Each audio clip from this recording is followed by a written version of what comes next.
Okay. Now, the first topic that we have to begin are the sources of early Indian history.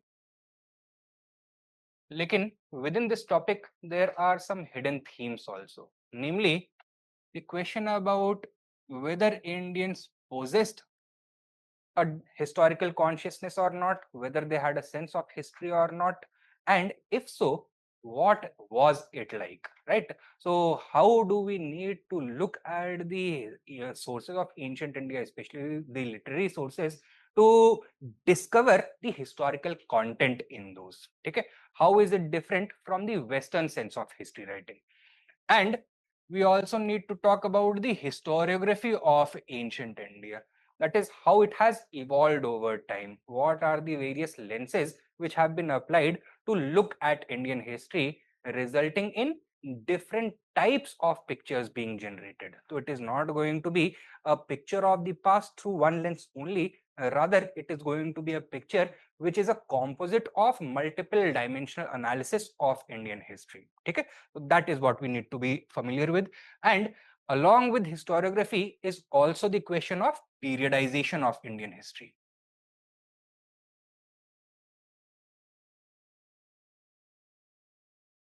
But how to divide Indian history into different periods? What are the problems with the different periodical frameworks that have been suggested so far? And what are the current trends? So what is the current perspective, or rather what is the correct perspective? How should we do it? ठीक है, तो ये सारी चीजें हमको यहाँ पर cover करनी है.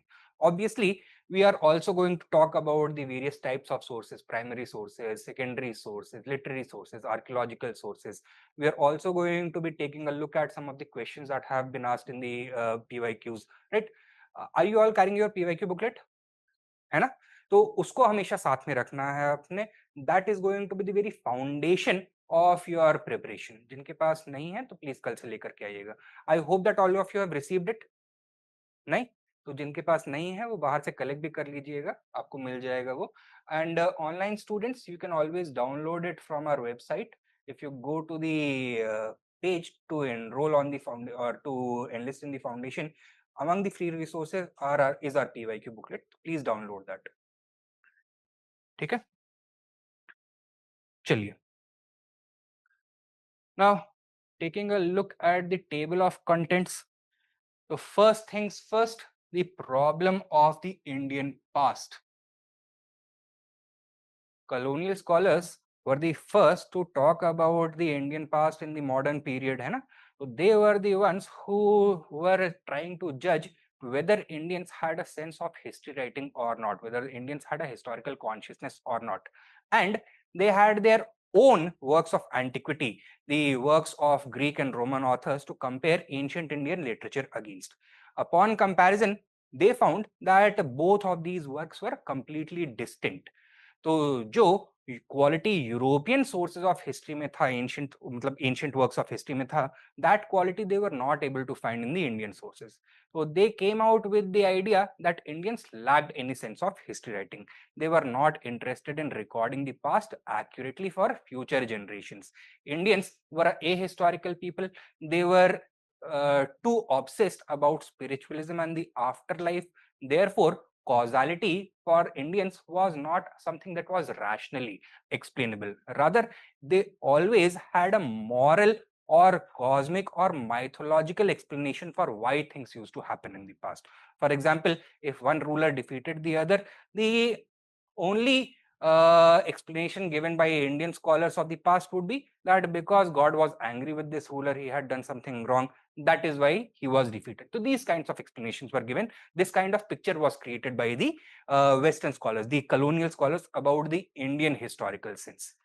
There is, however, a strong rebuttal against this. So that is what we are going to be covering in this particular section. Introduction, the history, evidence, and the problem of the Indian past. Okay, that is one thing. Secondly, we are going to then talk about the various historical sources, their nature, classification, and interpretations.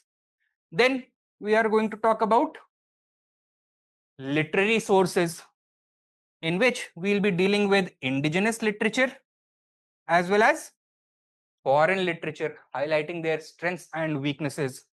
Then a critical evaluation of literary sources as a whole, that while literary sources may be extremely valuable for shedding light on some aspects of Indian past, we must still be careful in utilizing them, because they may be silent on others and their perception of the reality might be colored with their own priorities. So we need to take into account things such as the social location of the author, the intended audience, the person who was giving the money for making this historical work, etc. So these kinds of things need to be taken into account as well, right? Then what is new with regards to the study of literary sources? So new approaches to the study of literary sources. For example, applying the sociological lens की कौन सा social background था author का, what was the target audience, what was the social background of the patron of that work, these kinds of things. Then the application of digital science computing to the study of literary sciences, interdisciplinary literary works, interdisciplinary you can say approaches to the study of literature. So application of political theory, anthropology, sociology in trying to discover new dimensions which are hidden in the literary works, because कोई भी scholar होगा, he is not going to give detailed explanations of how the society is ना, वो तो assume करके चलेगा that the reader already knows about it. But for us, these are things of the past. The society as it exists today, the social relations as they are today, the political dynamics as they exist today, they must be very different from what had happened or what was there in the past. So this awareness can be given to us by these interdisciplinary approaches. So these are the new trends which are emerging in the study of literary sources. Further, after literary sources, we move on to the archaeological sources. And within the archaeological sources, we have to see what kind of information we can glean from these archaeological sources, different kind of archaeological sources, what are their relative strengths and their relative weaknesses. We will be covering mounds, inscriptions, coins, architecture and monuments, sculptures and paintings, that is visual sources, right? Then we need to also talk about the nature and significance of archaeology or archaeological sources and also their limitations. So critical evaluation of archaeological sources. Then some basic things about primary and secondary sources and the critical difference between the two, that we have to cover. And then we come towards the conclusion of this particular chapter, where we are going to talk about the historiography of ancient India, how historical thought has evolved, different schools have emerged, they have presented their own interpretations of the past. So the idea over here is that every scholar only has access to evidences, whether it is literary evidence or archaeological evidence, to study the past. Na? It is not as if they have a time machine and they can transport themselves into the past to make observations and then come and present a whole unified picture. So it is as if these scholars have a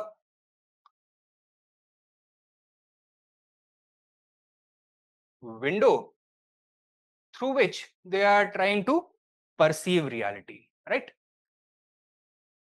Now, let us say colonial scholars take this position, and ये जो position जो observational जो vantage point है, this is going to be informed by their ideology,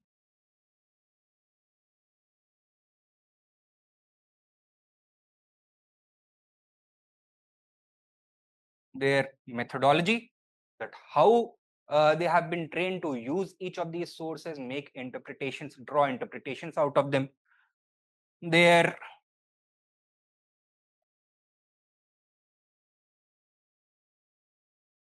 assumptions or biases, and also their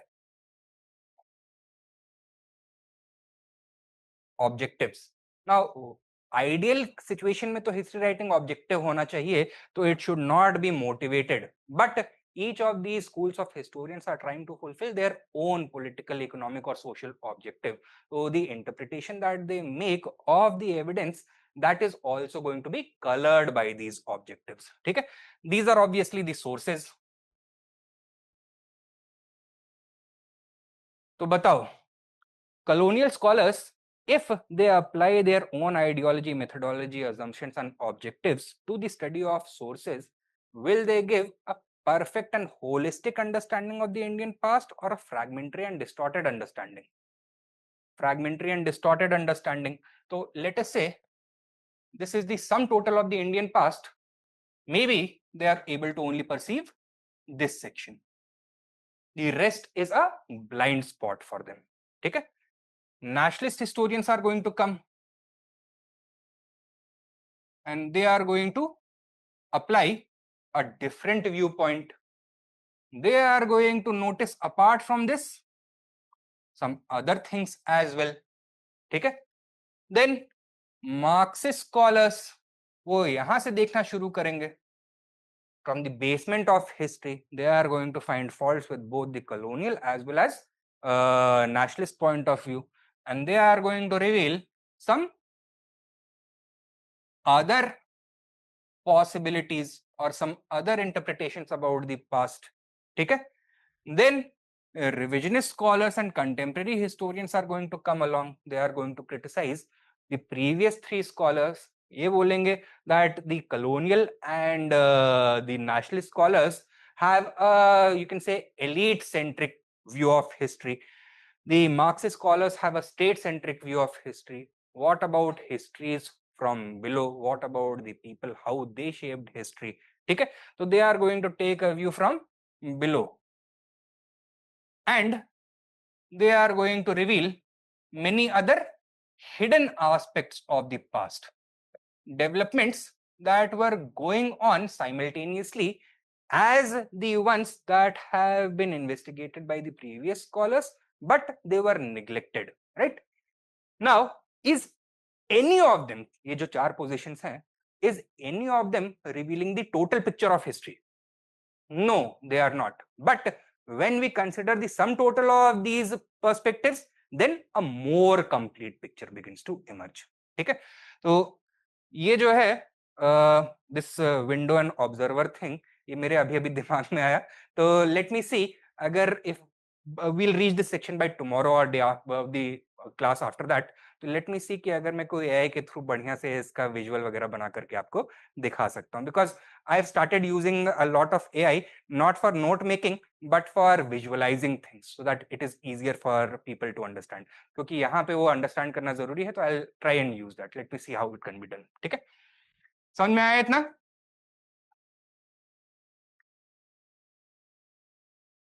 Then finally we have to talk about the periodization of Indian history. First, we'll understand the actual problem of periodization, and then we'll take a look at the evolving framework of periodization. So here, the colonial scholars gave their periodization framework. They divided Indian history into Hindu, Muslim, and British periods. Obviously, this had major problems. Nationalists came along, they tried to secularize it and nationalize it. They came up with which terminology? Ancient, medieval, modern in place of Hindu, Muslim, and British, right? Further, modern period or the British period for colonial scholars was associated with what? With the age of India's civilization, emergence from darkness.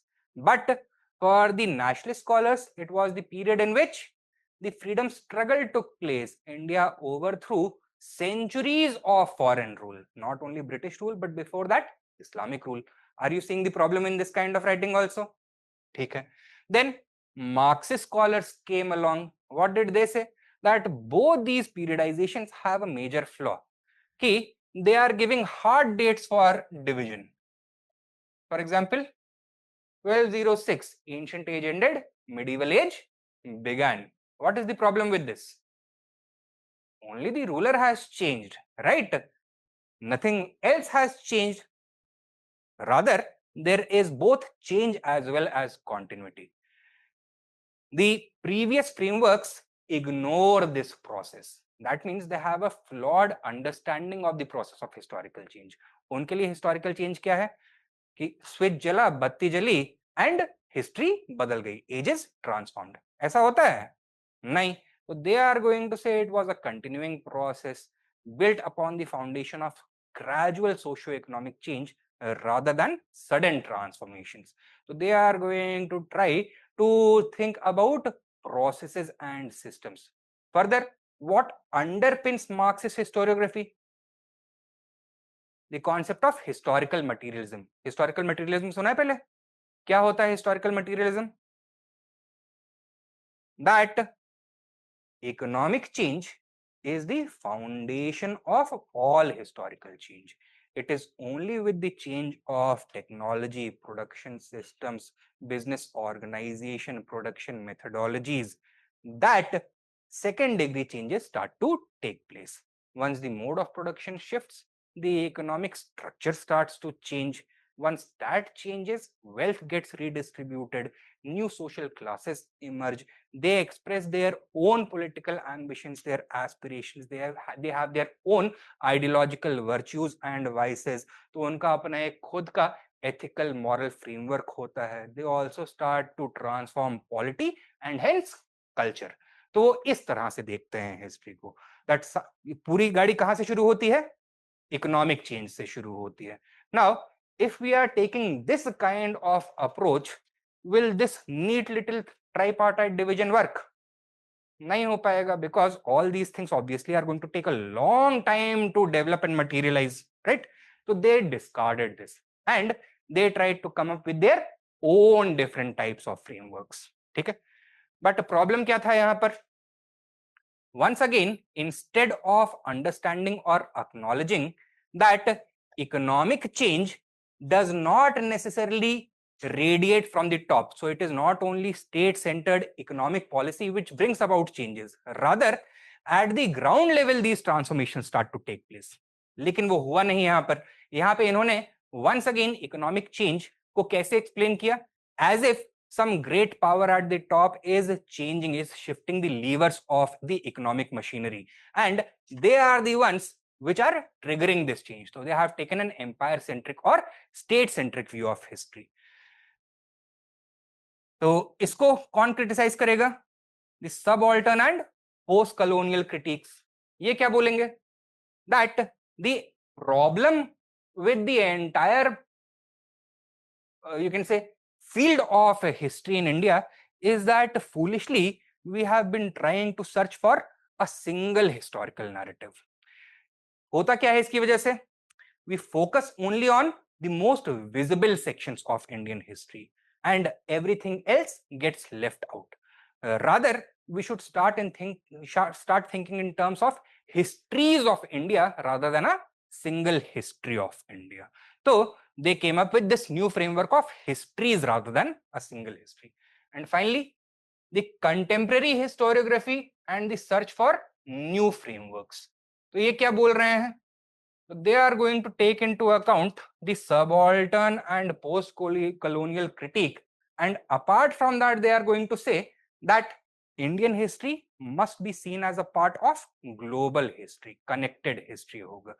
साथ में वो Marxist को भी critic करेंगे. वो बोलेंगे it is not necessary that all change is triggered only and only through economic change. Rather, economic change can be a cause as well as an effect of other dimensions of historical change. So they are going to give a more connected, more interlinked and globally connected history. तो यहाँ पर is it very easy to divide history into neat little fragments, ages, ancient, medieval, modern? ऐसा possible हो पाएगा? नहीं हो पाएगा. But once again, problem for historians is, or problem for students is, that until and unless we are able to categorize historical change chronologically, history starts to lose meaning. तो उसमें पता ही नहीं चलता है कि पढ़ना क्या है, कैसे उसको चेंज को ट्रेस करना है, राइट? तो even after this we need to make certain compromises. So the compromise that we have ended up making is to bring about not a tripartite division of history but a 6-part division of history. So that we are going to deal with towards the end. In between we are going to cover a number of questions also, either directly or indirectly. तो कुछ PYQs ऐसे होंगे जो आपको अपने notes में embedded मिल जाएंगे, कुछ मैंने explicitly in the form of model answers भी इंक्लूड किए हुए हैं, इंश्योरिंग कि जितने भी इंपॉर्टेंट PYQs, यूनिक PYQs हैं, all of them are covered over here. Secondly, we are also going to come face to face with a number of new concepts which you will need to internalize because this is the foundational portion. यहाँ पे आपको ये समझ में आ रहा है mechanism of history, how history is made, how history works. And while these concepts are going to be applicable in all future periods of study, हम बार बार इनके बारे में बात नहीं करने वाले हैं. I'll keep start assuming that you are already applying this awareness in later periods. ठीक है? Now,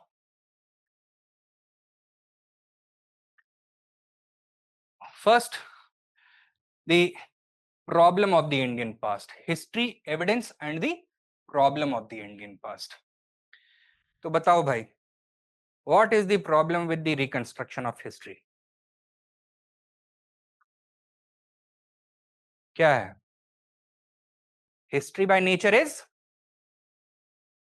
an interpretive subject. Historians rely upon available sources to make educated guesses about what the past must have been like. So simply by looking at a source, a piece of literature, an architectural monument or a settlement, can any historian say with absolute certainty that this was the only possibility and there was no other possibility? वो नहीं हो कर सकता है. तो only educated guesses हो सकते हैं यहाँ पर. ठीक है, तो that is one problem of history, that it is an interpretive subject. तो इट इज इनहेरेंटली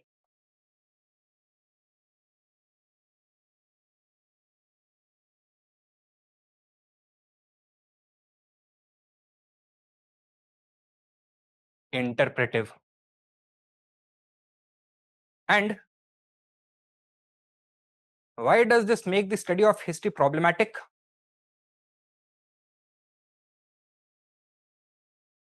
वो अभी गलगोटिया वाला स्कैंडल हुआ था, you remember that AI summit? Madam ने आपकी आके क्या बोला था? My 6 is your 9, right? तो thing is that if I write this, क्या दिखाई पड़ रहा है? 6. हेड स्टैंड करके देखोगे तो क्या दिखाई पड़ेगा? 9. बदला क्या है? हैज द शेप चेंज और ओनली आपका नजरिया बदला है?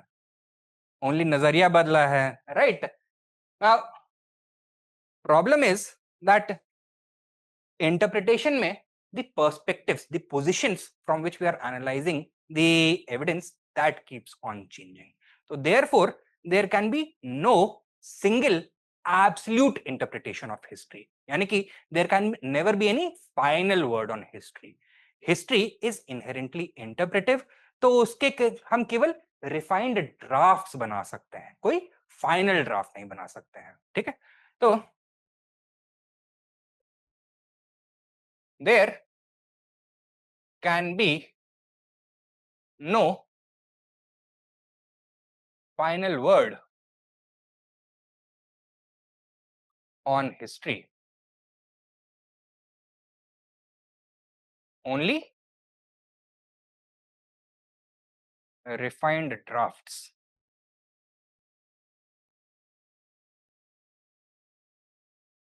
Clear? Now, when we say that history is inherently interpretive and there can be no final word on it, what exactly are we interpreting? किसको इंटरप्रेट करके हिस्टोरिकल नैरेटिव सेट किया जाता है?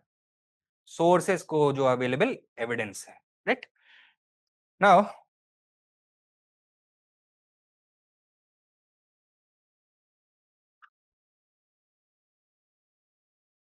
when early history began to emerge as an organized subject, so which source was prioritized? Which source was given emphasis upon?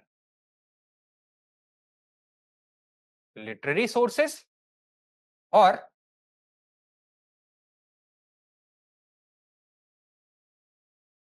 archaeological sources, or was equal significance given to both? How did the initial set of historians in the 17th and 18th century tried to learn about the past by relying primarily on literary sources or primarily on archaeological sources or equally on both? Primarily on literary sources. So it was in European libraries and universities that the study of history began as a modern discipline. ठीक है? Literary sources पढ़े इन्होंने. Now, what did Europeans start reading first? Their own history or Indian history? Obviously their own history, जो उनके ancient Greek and Roman texts हैं, उनको interpret करके they tried to reconstruct their own history, and then the subsequent writings हैं, on the basis of that a continuous narrative was created by them. ठीक है? So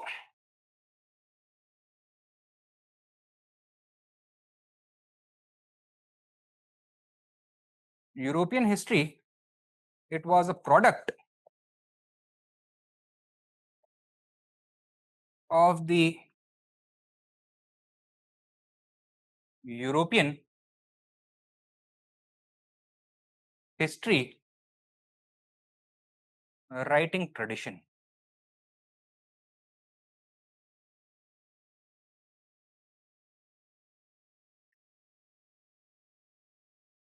And when did this European history writing tradition began? When did it begin? Back in the Greek and Roman ages. ठीक है, तो जो classical age है वहीं पे शुरू हो गया था. What are the earliest examples of this European history writing tradition? Works of historians such as Herodotus. What did he write? Histories, Historia, right? He is considered to be the father of history. But critics also call him the father of lies. तो historical lies, कहानियां गढ़ना भी यहीं से शुरू होता है. Other scholars such as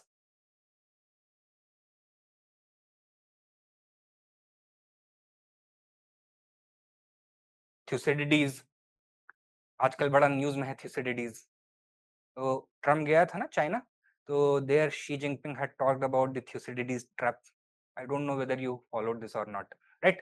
He wrote the history of the Peloponnesian War, which was a long conflict spanning over decades between ancient Athens and ancient Sparta. ठीक है? Sparta was the declining power, Athens was the rising power. So series of conflicts took place between them.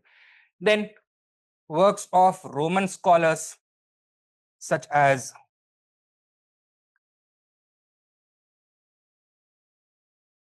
Pliny the Elder, Plutarch etcetera etcetera, मतलब बहुत सारे लोग हैं, right?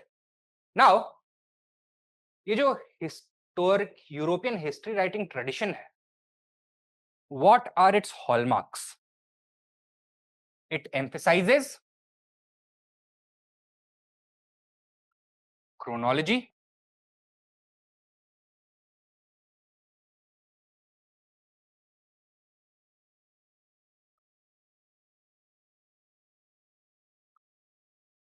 authorship,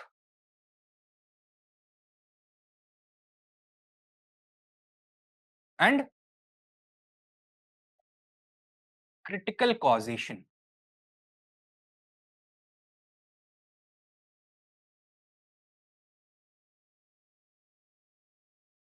What do you understand by chronology? Yeah, everything is arranged sequentially. The events which took place earlier are going to be present earlier, and subsequently the later events are going to follow that event. ठीक है? What do we mean by emphasis on authorship? The authorship of these sources is always going to be certain. For example, we know Herodotus was the author of the Historia. The Peloponnesian Wars history was written initially by Thucydides. Pliny the Elder wrote several works on history, etc. Right? So this we already know. Why is this important? Because we know not only the names of these authors, we also know their social background, who patronized them, which state did they belong to, what was their political ideology, what was their religious philosophy, what were their social views, what ethics did they subscribe to. ठीक है? all these things we also knew. We knew their biases, what were their vices, what were their virtues. Okay, so these things we knew. And secondly, because authorship is certain, we know that all the text, the entire text, we can ascribe to them, that nobody has come later on, inserted one page, removed another page. Okay, so emphasis on authorship, what does it do? Does it degrade the authenticity of the source, or does it improve the authenticity of the source? It improves the authenticity of the source. And finally, critical causation. What do we mean? Critical causation, that a major area of interest of these works will be to explain why things are happening, how a particular incident is going to have further downstream effects. तो cause and effect relationship के ऊपर there is a major focus. And what kind of logic is going to be applied over here? Is mythological explanation going to be given a premium, or rational explanation is going to be given a premium? A rational explanation is going to be given a premium. Is this clear? समझ में आया ना इतना? Now, then, having covered their own history, the British came to India and a new field of inquiry emerged, known as Orientalism. That is the study of the East, its civilization, its past, its value systems, its religion, philosophy, culture, etc. A subset of Orientalism was Indology, that is the study of India. Now, these Orientalists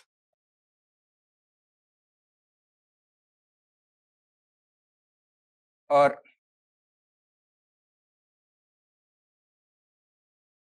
Indologists, beginning from the second half of the 18th century onwards, that is 1770s, 1780s onwards, they started to study Indian history along the same lines as they had studied their own history.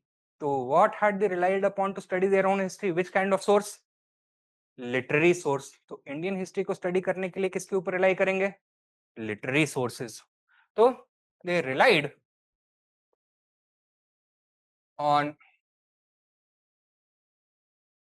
literary sources to study the Indian past.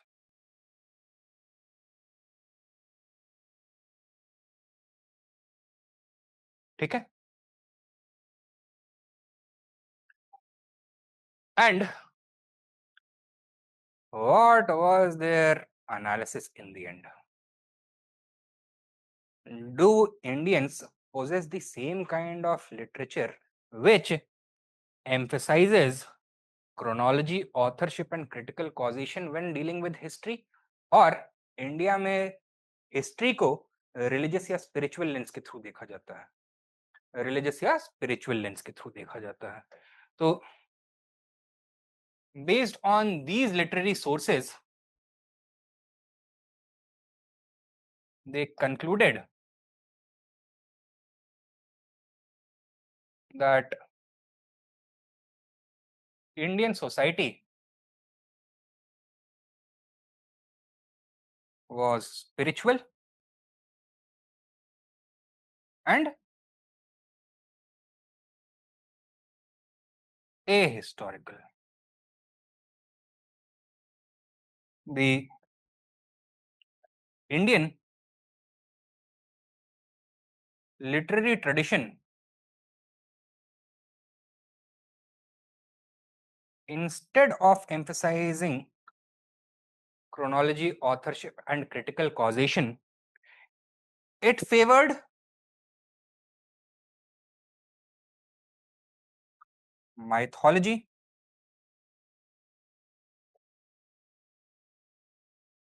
spiritualism,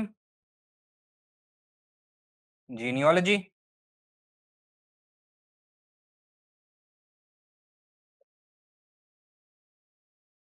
and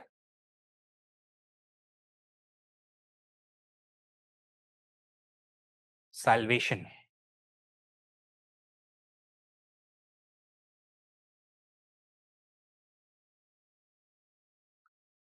तो बताओ, author of the Vedas, can we say for sure? कहीं पे वेद व्यास को claim किया जाता है, कहीं पे किसी और कोई ऋषि मुनि et cetera, they are claimed. Author of the Puranas, the gods themselves, that these are Puranic tales. इतने पुराने हैं that we have lost all historical memory of them. They are part and parcel of the fabric of very Indian life, right? Authorship weak है. Is change explained on a rational basis or on a mythological basis? Mythological basis. Obviously, these are tales associated with gods and goddesses, legendary heroes, their miracles, their fights, their conquest of evil, right? Conquest over evil.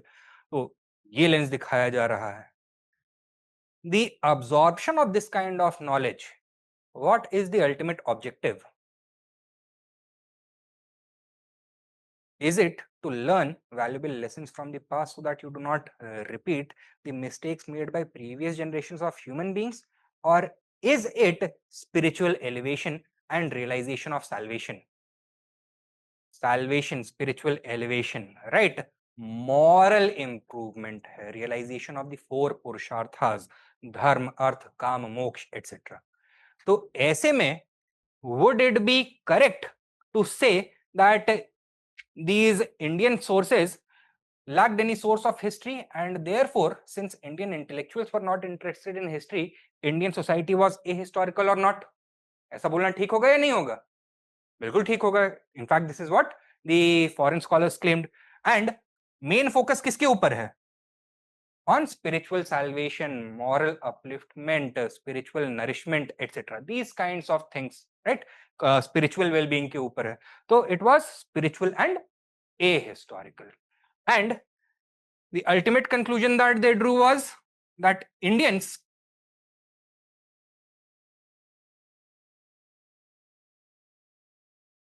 lacked a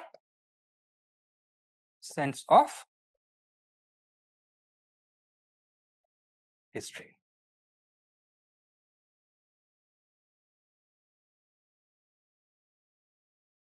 यहां तक की कहानी समझ में आई है? कौन बोल रहा है ऐसा? The colonial scholars, early colonial scholars, Orientalists or Indologists.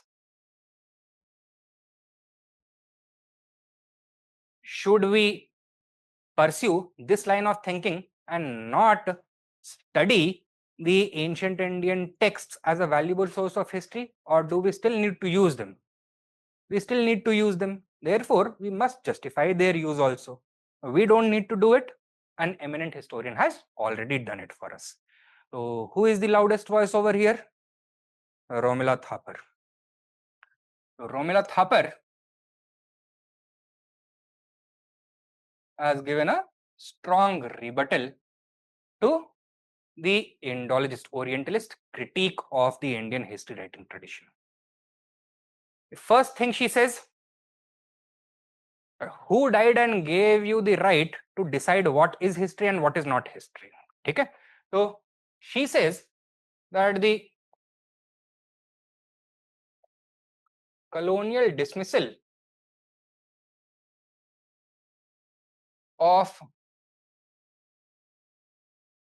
ancient India's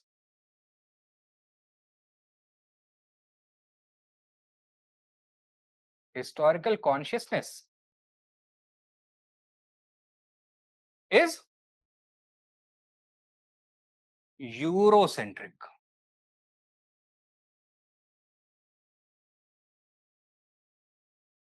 ठीक है? So that means that simply because ancient Indians did not have the identical type of literature that the Western scholars were producing does not mean that they did not have their own sense of history. It is just that ancient Indians had their own unique sense of history, which was distinct from the Western historical tradition. Clear? So she said that European literary tradition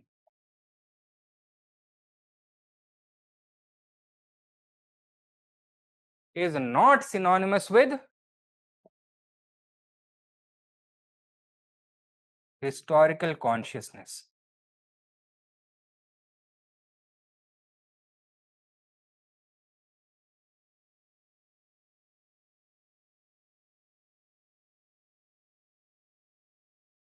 समझ में आया इतना?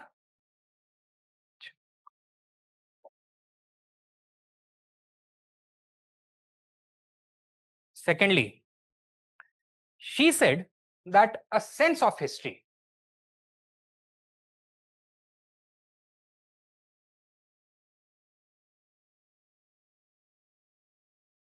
is not contingent about its emphasis on chronology, authorship, or critical causation alone. Rather, इसके ingredients क्या हैं? An awareness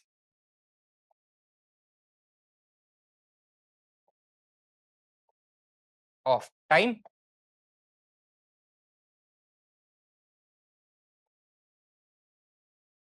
change, and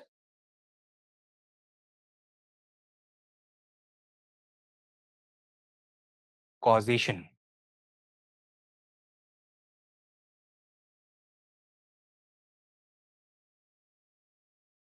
Did ancient Indians have any conception of time?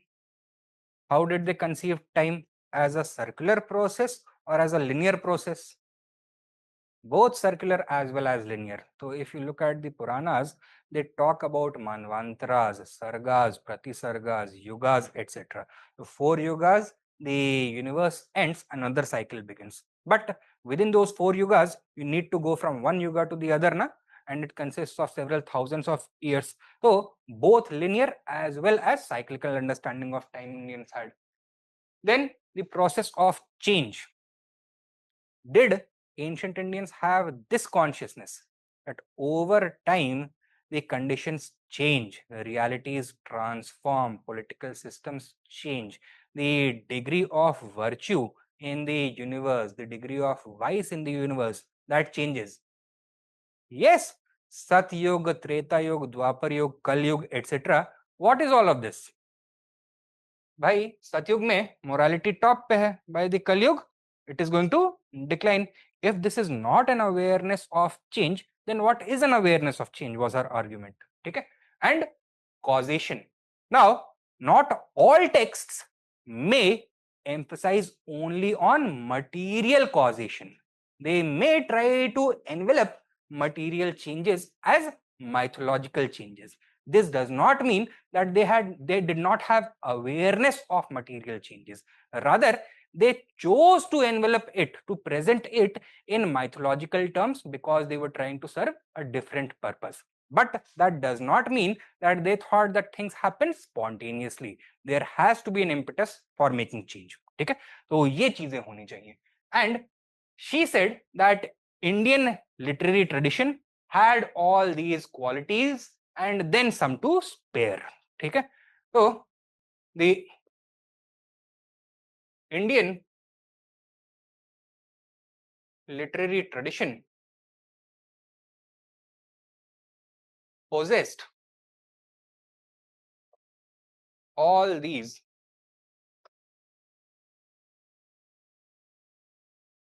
qualities. This is her second counter argument. समझ में आया इतना? Thirdly, she says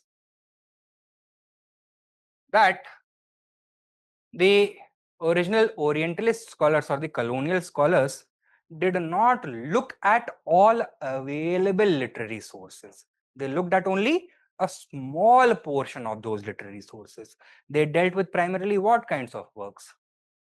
Foreign works or indigenous works? To learn about India, will they listen to some foreigner or will they listen to Indians? Hindustan की कहानी हिंदुस्तानियों की जुबानी. तो they looked at Indian works, they ignored foreign works. Secondly, to understand the Indian culture, society, value system, past, polity, what did they rely on? On religious sources or on secular sources primarily? Religious sources. Works such as the Vedas, Upanishads, the Bhagavad Gita, the epics, Purans, etc. That is what they consulted. They did not even consult the works of other religious doctrines such as Buddhism or Jainism. केवल Brahminical sources को इन्होंने consult किया. ठीक है, तो are they going to get a complete picture of the Indian past or only a fragmentary picture? Fragmentary picture. So they were not able to take into account the large variety present within the Indian literary tradition. So the colonial scholars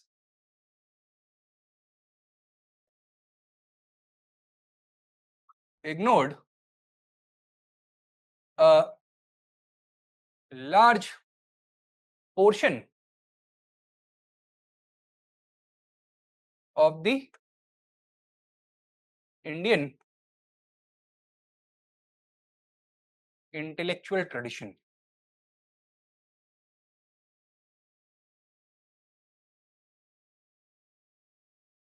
Thus giving a distorted interpretation about the Indian historical consciousness. Fourthly, she made the argument that had the colonial survey of ancient Indian literature been an exhaustive one, तो एक realization dawn करता that in India history is present, it is part of the fabric of all literary traditions. It is just that in some traditions it is explicit while in others it is implicit. कहीं पे छुपा हुआ है, embedded है, और कहीं पे सामने दिखता है, externalized है. ठीक है, तो she made the distinction between embedded histories and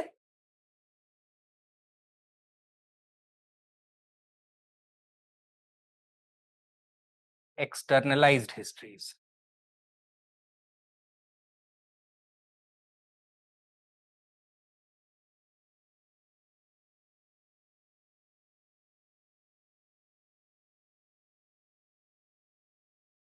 तो बताओ, एक लाइन में अगर समझाना हो कि what is the difference between embedded and externalised history, तो नाम से ही थोड़ा थोड़ा आइडिया लग रहा होगा. बताओ जरा. एम्बेडेड में हाँ लेटेंट इन नेचर, मतलब को दिखता नहीं है, होता है लेकिन दिखता नहीं है. एंड एक्सटर्नलाइज्ड एक्सप्लिसिट होता है, प्रत्यक्ष होता है. उसका मेन पर्पस ही हिस्टोरिकल रिकॉर्ड को मेंटेन करना, प्रिजर्व करना होता है. एम्बेडेड हिस्ट्री में जो हिस्टोरिकल कंटेंट है that is not at the forefront, that is enmeshed into other narratives, maybe some mythology, maybe some cosmology, maybe some moral education, maybe some legendary tale, etc. ठीक है, तो embedded history is one in which the historical content is embedded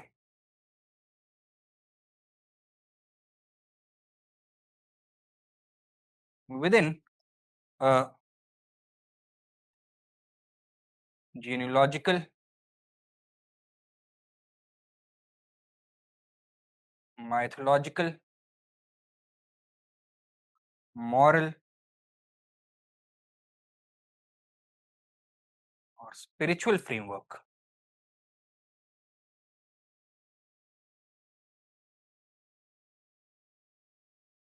And externalized history is one which emphasizes primarily on preservation of the historical record.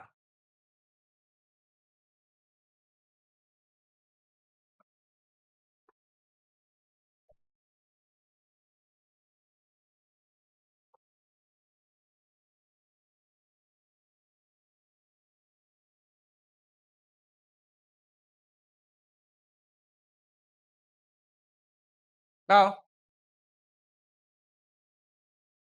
can you give certain examples of embedded histories in India, in Indian literary tradition, जहां पे उसका main purpose past को preserve करना नहीं है या फिर change को एक्सप्लेन करना नहीं है, rather it is to legitimize the genealogy of kings, the dynastic rule of kings, establish a social order, give a cosmological moral message, give spiritual instruction. And उसी में बीच में some king has been mentioned, the name of some state has been mentioned, the name of some city has been mentioned, some region has been mentioned, some war has been mentioned. तो ऐसे works के कौन से होंगे? हाँ, जो महाभारत, रामायण, पुराण, Vedas etcetera etcetera. ठीक है, तो Vedas,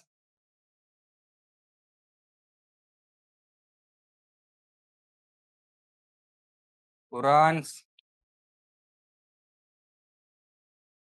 epics, then even secular literary works, the ancient Indian dramas, plays, poetic works, they were not actually works of history ना, तो दूसरा literary works थे, तो within them historical content we can glean from it. तो ancient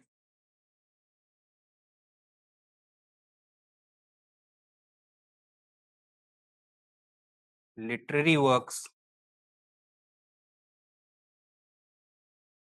further scientific manuals, medical manuals, तो वहां पे भी some authors are going to be named, some sages are going to be named, some rivers are going to be named, some plants are going to be named, etc. These kinds of things. So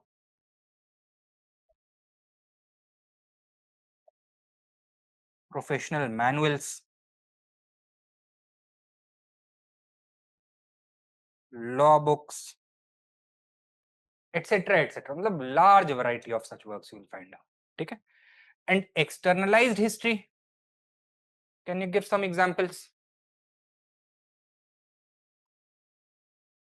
Huan Sang, when he came to India during the reign of which ruler in North India? Harshvardhan, na? So he mentioned the presence of detailed royal chronicles maintained by each and every kingdom in India. उसके लिए एक particular नाम तक use किया था इसने, known as निलोक्तु. ठीक है, तो these royal chronicles are what? They are in fact a highly detailed catalogued version of events that unfolded at the royal court, the policies adopted by the ruler, taxes imposed by him, wars prosecuted by him, regions won and lost by him, judgments passed by him, etc. These kinds of things. तो royal chronicles हो जाएंगे इसमें.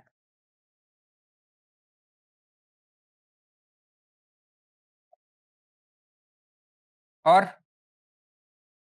Anything else? अरे these rulers left behind their own epigraphic records also, inscriptions. So they are a very good source of externalized history.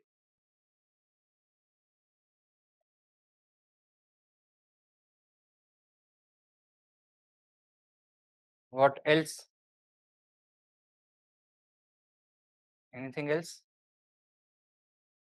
And bhai, there was a particular genre of literature, or rather I should say an oral tradition that was dedicated to what? The glorification of the great exploits of kings. तो जो वीर गाथास होती हैं, bardic narratives, right? So those kinds of things which are carried on by groups, professional groups such as Suits, Magads, Pauranikas, Kathakars, Bhat, Charans, etc. Right?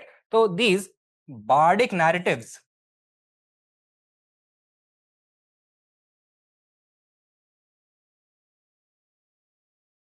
were also present. Okay? Now, what was the problem? इन दोनों में से ज्यादा visible and ज्यादा dominant कौन सा वाला form of literature था? Embedded history वाला या एक्सटर्नलाइज हिस्ट्री वाला? एम्बेडेड हिस्ट्री वाला.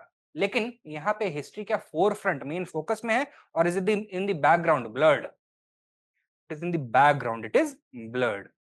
जो अर्ली ओरिएंटलिस्ट स्कॉलर्स हैं, which of these did they consider? Both of these और exclusively embedded histories? Exclusively embedded history. ठीक है, so while this was the dominant one and highly .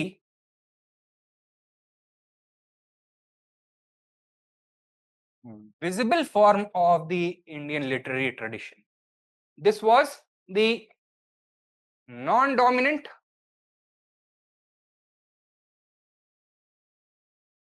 and I won't say invisible. Visible to tha, but it was deliberately ignored by the colonial scholars, neglected by them.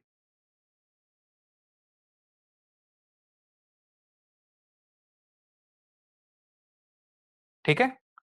तो had they taken both into account, would they have come to the conclusion that Indians did not have any sense of history? नहीं conclude कर सकते थे.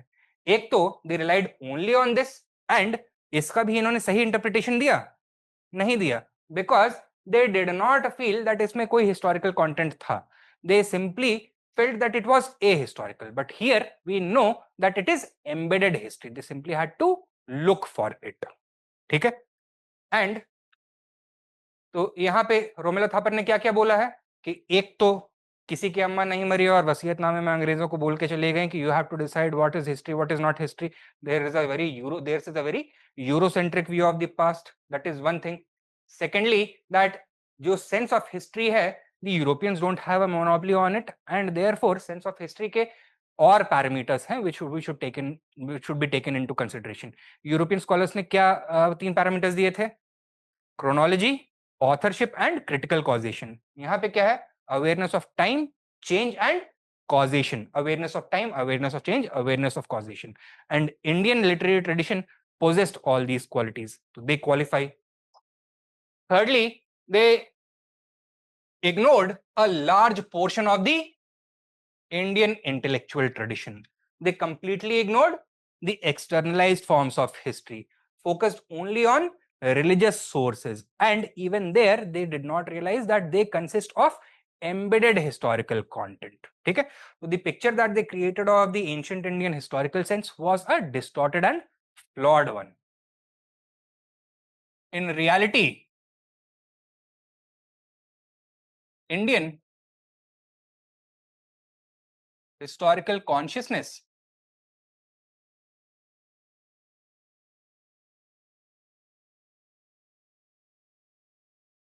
it was the product of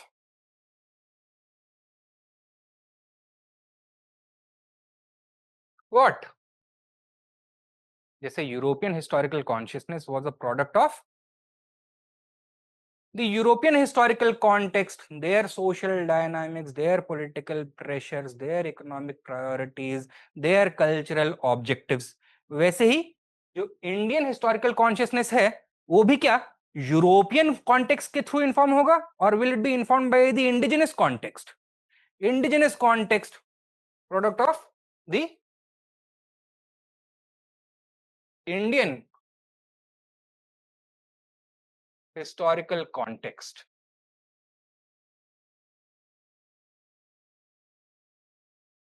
Social, political, economic, and cultural needs.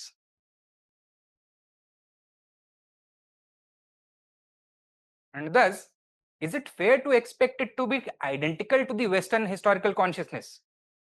No. Thus, it is distinct from the Western historical consciousness and deeply Indian.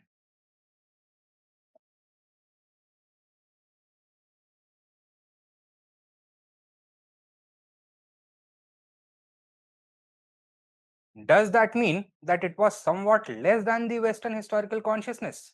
No, it is equally valuable, equally valid. It is just that it is different. उनके जैसा नहीं है, अलग है, तो वो obviously देखेंगे तो क्या बोलेंगे? That it is inferior. Clear? So it is different from the Western historical consciousness. And इसके characteristics क्या क्या हैं? That it is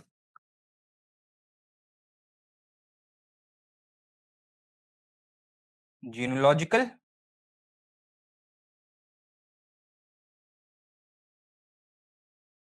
mythological,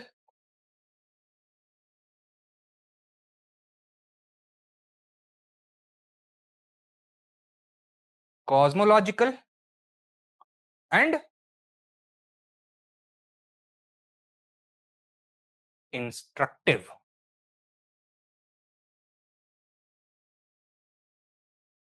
So that means through the medium of historical writing, or through the medium of writing, through the medium of literature, the ancient Indian intellectuals were trying to validate genealogy, thus legitimize rule, legitimize power. They were trying to create a moral framework for society, maintaining social order. They were trying to, you can say, hook the Indian cultural universe into a wider cosmology, right? Thus bringing cosmological insurance and stability to the Indian civilization. And it was also instructive, what to do, what not to do. Clear hai? Informed by which intellectual priority? To maximize the four purusharthas.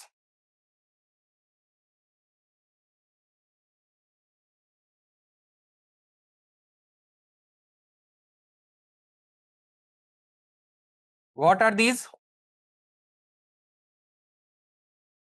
Dharma, arth, काम, and मोक्ष.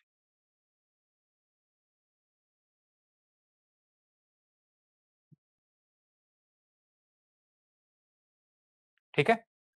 So she has said that it is distinct. The Indian historical consciousness is distinct from the Western historical consciousness. It is that does not mean it is any less than the Western historical consciousness. Indian intellectuals were trying to pursue their own priorities, the four Purusharthas, and thus the Indian historical tradition had these qualities. It was genealogical, mythological, cosmological, and instructive.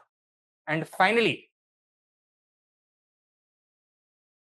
ये जो colonial interpretation था, that Indians lacked a sense of history, was it a product of objective history writing, of objective analysis, or did they have a larger design behind this? कोई दूसरा purpose serve करना चाह रहे थे? What were they trying to do? They were ultimately trying to justify colonial rule. So by showing Indians as overtly spiritual, ahistorical, they were trying to show Indians as irrational, thus undeserving of rule. And if India में real progress लाना है, तो what would be required? The application of rational morality is going to be required. Are Indians capable of that? No. Indians had 2500 years before this. They did not do anything. Now it is the turn of the British to introduce these things. Okay? So she also challenged the colonial interpretation on the basis that the colonial interpretation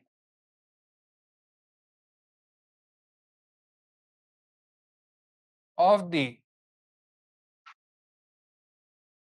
Indian historical consciousness was not objective. Rather, it was biased and heavily motivated by their design to justify colonial rule in India. Clear?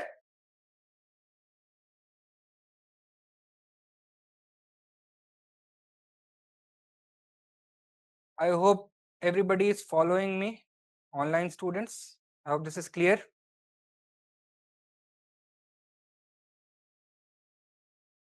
समझ में आया है इतना? Yeah? Great. तो PYQ वाला booklet है किसी के पास? देना जरा. Thank you. Now, if you open this booklet, so the very first question, Ancient Indians had no taste for historiography. Their scholars cared more for religious, spiritual, and philosophical studies. Indian historiography is essentially an Islamic heritage. Comment upon this statement with special reference to the contemporary writers and their works, which help us in reconstruction of history of the early medieval period of Indian history. तो partly you should be able to answer this now. हो जाएगा. तो वही है जो colonial point of view था, and following that Romila Thapar's rebuttal. She made another very strong point. Sorry, लीजिए. That if the colonial position regarding the historical sense of India was correct, could a work such as the Raj Tarangini of Kalhana have been possible? वो possible हो सकता था? नहीं हो सकता था. तो Kalhana's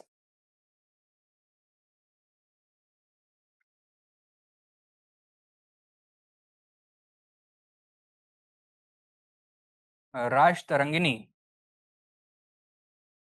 it is the local history of Kashmir that was compiled around the mid 12th century. तो 1148, 1149, 1150 CE के around ये compile किया गया था. It covers the history of Kashmir from the age of heroes, age of antiquity, right up to the contemporary period, यानी कि mid 12th century तक. उत्पल लोहार dynasties इन सबको cover किया गया है उसमें in the subsequent books, in the subsequent portions. Now, यहाँ पर what are the qualities of this work? First of all, it is Kalhana's unique historical consciousness.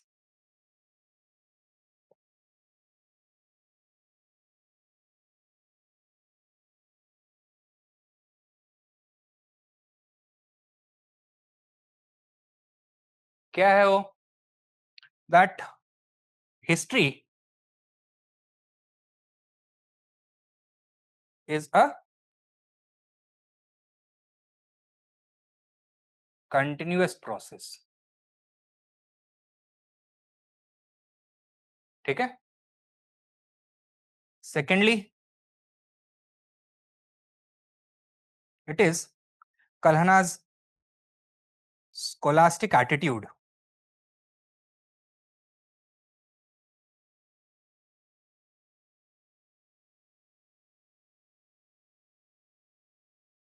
According to him, a historian, while looking at the past, must remain impartial like a judge, must not be motivated either by love or hatred. ठीक है? ना द्वेष होना चाहिए ना प्यार होना चाहिए. तो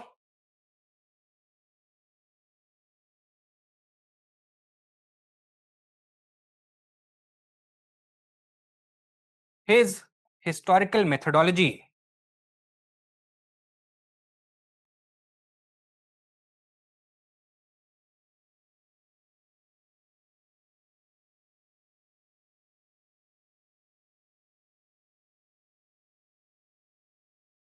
कैसा था?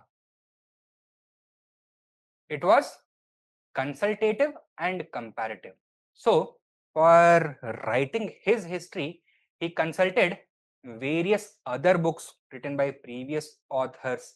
He consulted the royal records dating back centuries.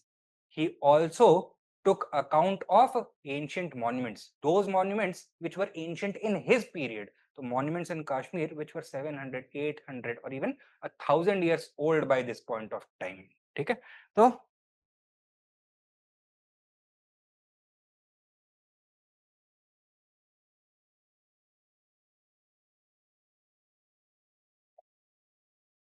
it was consultative and comparative.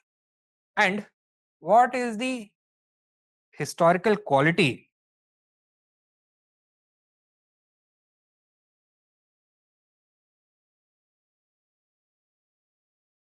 of his work?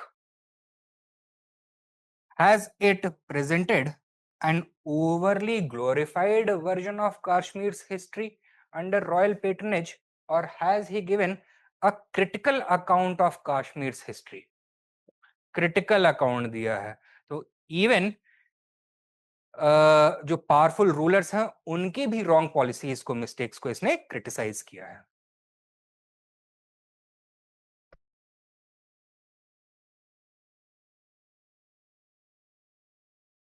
It is a critical work.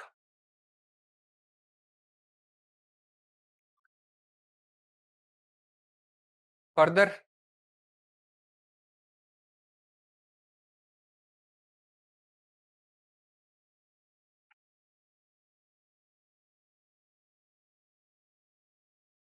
one thing which works in Kalhana's favor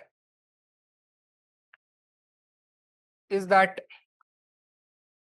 he has taken a rational outlook to explain historical change and thus has provided material and real world explanations for developments, for changes, rather than mythological explanations. So,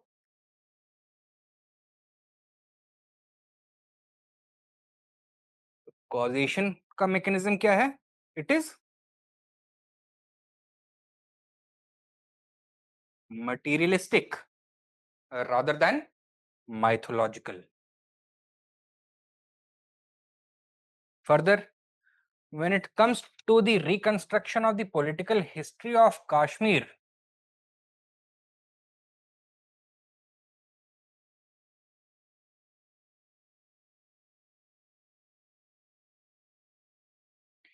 he does not have an, you can say, exclusively ruler centric perspective. Rather, he takes into account things such as feudal hierarchy, social dynamics, economic pressures, etc., popular urges, popular sentiment, cultural imprints, etc. All these things. So, not an exclusively ruler centric outlook. It takes into account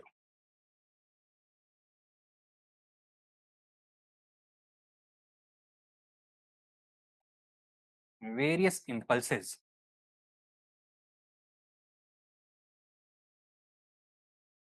and the later portions of his work covering the Utpal and Lohar dynasties are considered to be extremely reliable and authentic. Okay? So,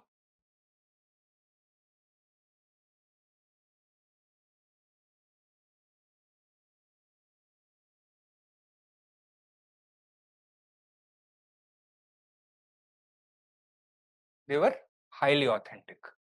Now, ये qualities traditionally किस तरह के history writing से associate किए जाते थे?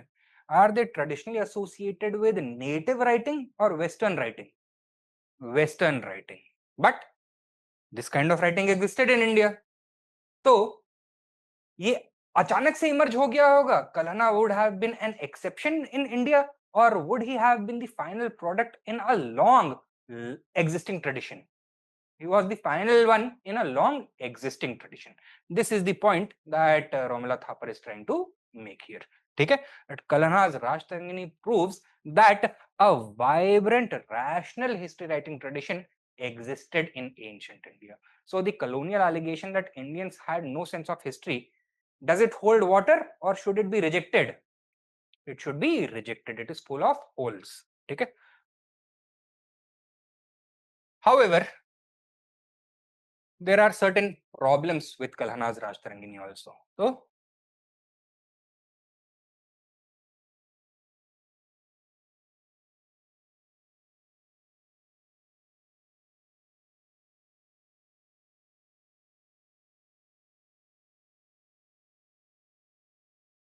now with this kind of a work, which is analytical in nature, which is factual in nature, what would be the expectation? Which literary form is it going to adopt or should it adopt? Should this kind of work be written in verse form or prose form? Poetic quality होना चाहिए या फिर एकदम dry analytical quality होना चाहिए? Dry analytical quality होना चाहिए, it should have been written in verse form rather than prose form. लेकिन लिखा किसमें गया है? प्रोज फॉर्म में। तो काव्य जो ट्रेडिशन है उसमें लिखा गया है। तो it is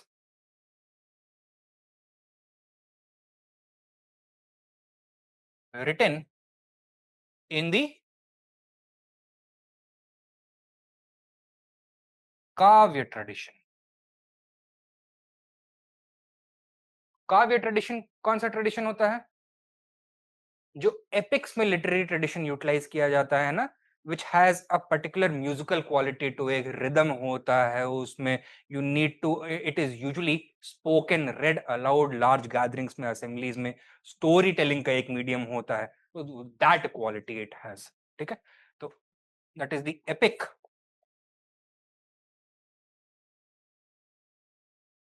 poetic tradition. Is this kind of writing the most suitable for writing an analytical, factual, historical work? ये काइंड ऑफ राइटिंग किसके लिए सुटेबल होता है? माइथोलॉजिकल राइटिंग के लिए, हेरोइक टेल्स को कन्वे करने के लिए, राइट?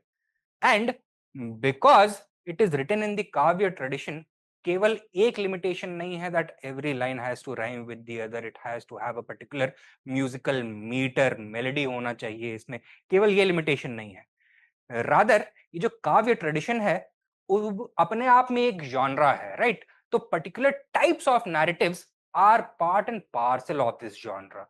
तो यहाँ पे जितनी भी स्टोरीज होंगी, for example the story of the Ramayana और Mahabharata, what is the general quality of these? Are they critical works or are they devotional works? They are devotional works, right?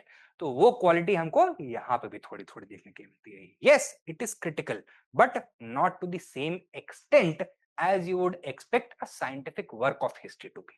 ठीक है, तो it is written in the kavya tradition which imposes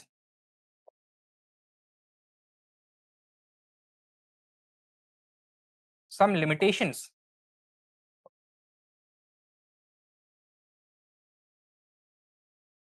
on critical writing and favors mythologization of the past। ठीक है, secondly, when it comes to the earlier parts of the book, so is Kalhana as reliable as he appears to be in the later part? No. So the earlier portions are not as reliable, and in these earlier portions he frequently relies upon mythological explanations in order to explain historical change। So earlier portions,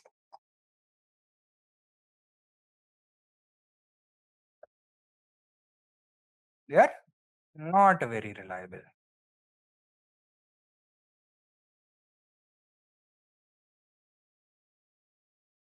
Thirdly, while Kalhana emphasizes that a historian should be like a judge, should be completely impartial, should not look at the past either with the lens of love or hatred, is he always successful in doing so himself?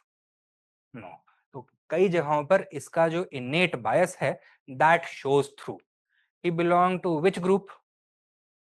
The elite Brahmanical educated group. ठीक है, and इनके खुद के कुछ prejudices होंगे, कुछ priorities होंगे, कुछ बायसेस होंगे which are going to be visible in his writing। For example, what is Kalhana's attitude going to be towards women rulers, figures like Queen Didda? Favourable होगा या अनफेवरेबल होगा? अनफेवरेबल होगा, because he is coming from that group, उनका intellectual tradition ही ऐसा है that it favours male lineage dynasty over female lineage. तो वो बाय डिफॉल्ट उसको करप्ट मानता है, उसको डिस्टेबलाइजिंग मानता है, irrespective of whether Queen Didda was able to stabilise Kashmir after a long period of chaos और नॉट। ठीक है, तो In some places, his historical bias, his uh, class bias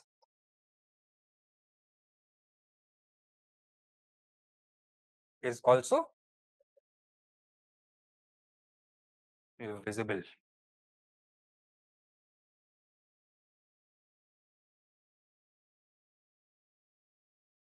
So while Kalhana's Raj Tarangani has the characteristics of a scientific historical work, can it be called a purely scientific work of history? It in fact lies at the intersection between a kavya and a critical history. ठीक है? तो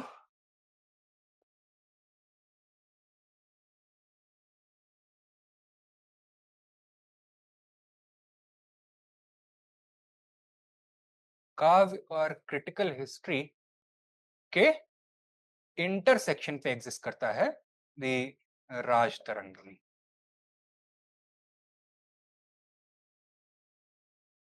और ऐसा मैं नहीं बोल रहा हूं, ऐसा बोल रहा है ऑरेलस्टाइन. ठीक है? He was a very famous British anthropologist. Most of his work is in Central Asia, but he has also covered the history of Kashmir. ठीक है? कौन?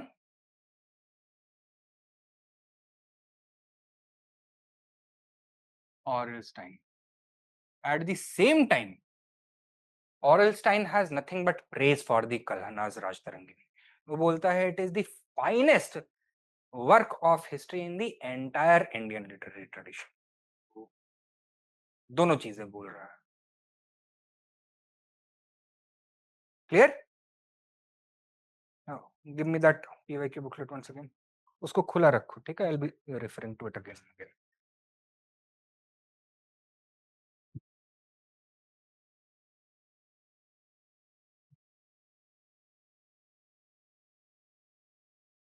Yeah, there are 5 questions on Kalhana. तो जो पुराने type of questions है, they are not going to come any longer.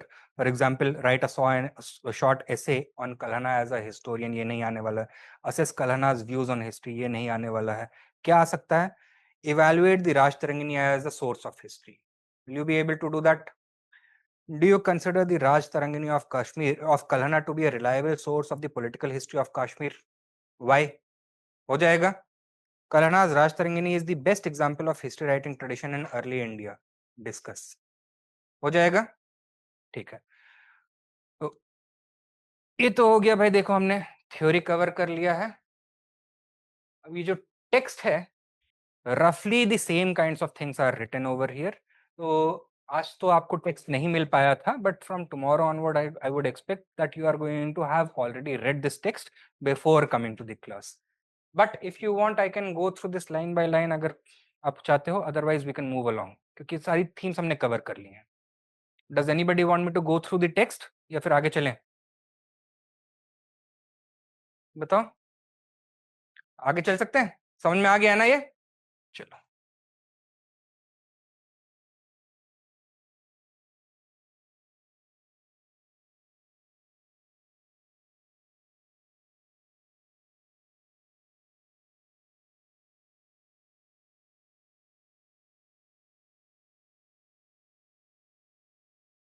Externalized history, embedded history, historical consciousness, and the Indian historical tradition. Then the nature, classification, and interpretation of historical sources. तो traditionally historians historical sources को कैसे classify करते हैं? Into either archaeological or literary sources, or into primary and secondary sources. First, we'll deal with this classification, the differentiation between archaeological and literary sources. लेकिन increasingly there is an awareness क्या? That whatever we glean about history through the sources, is it something that we are able to peer through the past, or is it something that is deliberately been shown to us by about the past? बताओ, जो हम देख पा रहे हैं, is it that we are able to look into the past through these sources, or we are deliberately been shown these realities? We are deliberately been shown these realities. जो intellectual tradition है वो shape कौन करता है? The powerful, the elite always shape the intellectual tradition. For example, you must have heard this thing na, right from the very beginning. Who writes history? The victor writes the history. इतिहास विजेता लिखता है हमेशा. Same thing applies over here as well. ठीक है? Modern historiography recognizes that classification into these categories alone is not sufficient. Every source must also be examined in terms of its authorship, social location, ideology, patronage, intended audience and historical context. क्यों? ये सबको मद्देनजर रखना क्यों जरूरी होता है? Why do we need to take into account the identity of the author, his social background, the patronage that he is receiving, the intended audience and the historical context? Yes, biases को recognize करना. What exactly are they trying to portray? If you are able to do that, and why they are trying to show this reality, if you are able to do that, then your interpretation of their work is going to be more objective. ठीक है? That is there. And it is within this that ये Michael फोको का एक concept emerge होता है, power knowledge. What is this theory of power knowledge? According to Foucault, the knowledge is never independent of power. Rather, dominant institutions shape what survives as truth. ठीक है? तो यानी कि हमें सच पूरा दिख रहा है या उतना ही दिख रहा है जो दिखाया जा रहा है? उतना ही दिख रहा है जो दिखाया जा रहा है. ठीक है? In the Indian context, most surviving literary traditions were preserved by the elite groups, जिसमें से एक डोमिनेंट ग्रुप है कौन? ब्राह्मण्स. देन लेटर श्रमणिक ट्रेडिशंस इमर्ज होते हैं, Buddhist and Jain literary communities emerge होती हैं, तो मॉनेस्ट्रीज. देन जो रॉयल कोर्ट्स, रॉयल दरबार, वहां पे they are also the custodians of the intellectual tradition. Courts and other ruling dynasties. Consequently, the historical record itself reflects what? The structures of power. Thus, sources are not passive containers of information. They are historically produced representations of reality. ठीक है? They are not reality in itself. They are simply representations of reality. Reality as it is being presented to us, carefully curated by the elites of the period that we are trying to study. ठीक है? We need to have this awareness, तभी आगे जाकर के सारी चीजों का हम सेंस बना पाएंगे. अदरवाइज दिक्कत क्या होगी? We are going to take everything too literally, right? Historians don't want to do that. they want to be critical, skeptical about every narrative. For example, the Prayag Prashasti of Samudragupta, Allahabad pillar inscription पे जो लिखा हुआ है, right, is not merely a source of political history. So, yes, it is a royal inscription. Yes, it details his various victories over the rulers of the entire Indian subcontinent. 39 rulers को इसने defeat किया था. His conquest of India is documented over here. But is it simply a political document? It is not. It is at once a source, a political document, a Brahmanical ideological text, a statement of imperial legitimacy, and a courtly literary composition. ठीक है? तो ये अपने आप को for example यहां पर क्या टाइटल यूज करके बोलता है? I am Lichchhavi dohitra, right? तो Lichchhavi dohitra, why emphasis on Lichchhavi? Guptas का जो वर्ना स्टेटस था, दैट वाज एम्बिगुअस ना. So some people say they belong to the Shudra group, some people said they belong to the Kshatriya group, some people said कि नहीं वैश्य groups हैं, Guptas are Vaishyas, right? So they were trying to claim legitimacy. And उस समय dominant doctrine कौन सा था north India में? It was Brahmanism. Within Brahmanism, there is a particular varna based hierarchy, and who has the right to rule within that? Kshatriyas. तो ये अपने आप को क्या बोलना चाहेंगे, क्या दिखाना चाहेंगे? We are Kshatriyas. They deliberately married into the ancient Lichavi clan of Kshatriyas, and Samudragupta takes the title, I am Lichavi Dohitra, the grandson of the Lichavis. ठीक है? He also proclaims to have performed which sacrifice? The Ashwamedh sacrifice. तो ये किसका ritual होता है to legitimise conquest? Brahmanical ritual है. तो he was trying to plug into that Brahmanical universe of legitimacy, and while he was deriving legitimacy from Brahmanical sources, would he not have had to patronize Brahmanical sources? वो भी करना पड़ेगा. तो एक nexus emerge होकर के आता है. तो the Prag Prashasti, is it informing you only of the imperial ideology or also the Brahmanical ideology? Brahmanical ideology also. Similarly, it is also about imperial legitimacy that we have already seen through war and conquest, by the size of his armies, by the titles that he adopts, by the vassals that he rules over, by the number of wives that he has, by him telling about the vast wealth that he owns. What is he trying to do? He is trying to establish himself as the supreme, dominant, undisputed power in India. And courtly literary composition, तो गुप्तास का एक अपना personal literary style था, classical Sanskrit style. Now at that point of time power का भी अपना अपना language होता है, right? For example, Mughal period में रॉयल पेट्रनेज सबसे ज्यादा कौन सी लिटरेरी ट्रेडिशन को दिया गया होगा? पारसी को, पर्शियन को. Why? Because that was the language of the court. Guptas के पीरियड में it was Sanskrit. And was Sanskrit only a language, plain and simple, or was it also a vehicle of a particular civilization, a particular vision, a particular culture? That also. So we must take into account these things as well. ठीक है? तो जो हमें दिख रहा है, it is not simply, on the surface, yes, it is a political document. It talks about military conquests, but it is not only about that. यहाँ पे, if we investigate it deeply, what do we find? The various dimensions of power. Power के अलग अलग structures reveal होते हैं. कौन कौन से structures? Political structure, military structure, ideological structure, social structure, cultural structure, etcetera. ठीक है? Similarly, the Ashokan inscriptions. Ashoka got inscribed a number of royal orders, na, edicts.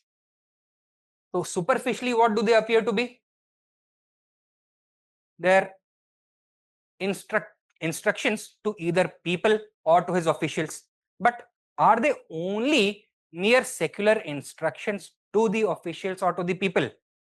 They reflect something deeper. They convey something deeper.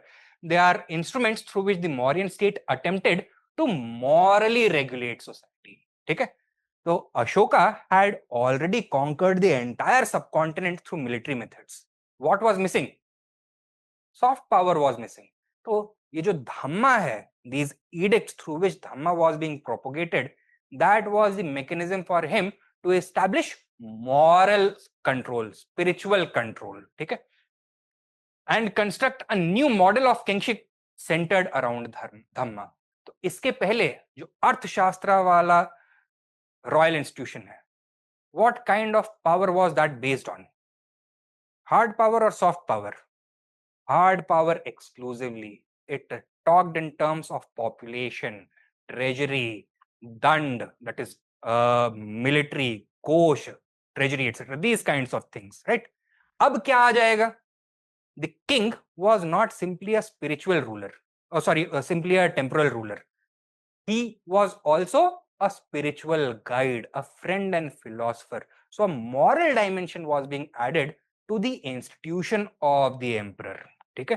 तो उसको redefine करने की कोशिश कर रहा था Ashok through his inscriptions, through the ideology of Dhamma. Clear है?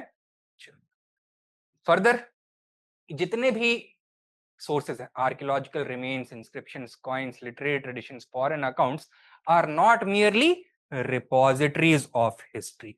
Rather, हमने क्या देखा है अभी? They are representations of reality. carefully curated representations of reality. They are different expressions of historical consciousness, each shaped by a particular social, political, and ideological context.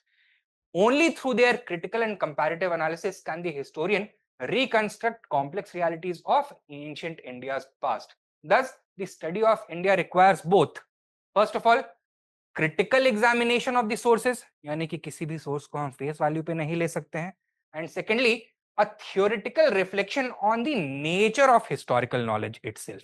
So what are the important questions to ask in history? That itself becomes a very important obsession of historians when dealing with these historical sources. Clear hai? Now, online students, I hope this is clear. हाँ जी, AC का temperature increase कर लो, मेरे पास remote नहीं है, बाहर जाना पड़ेगा, किसी को बोलना पड़ेगा. No volunteers. मैं जाऊं क्या?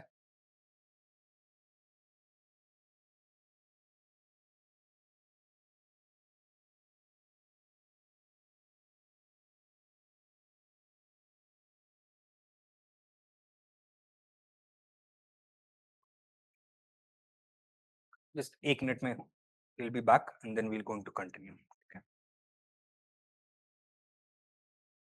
तो बताओ, अभी तक ठीक ठाक लग रहा है हिस्ट्री? नाइस.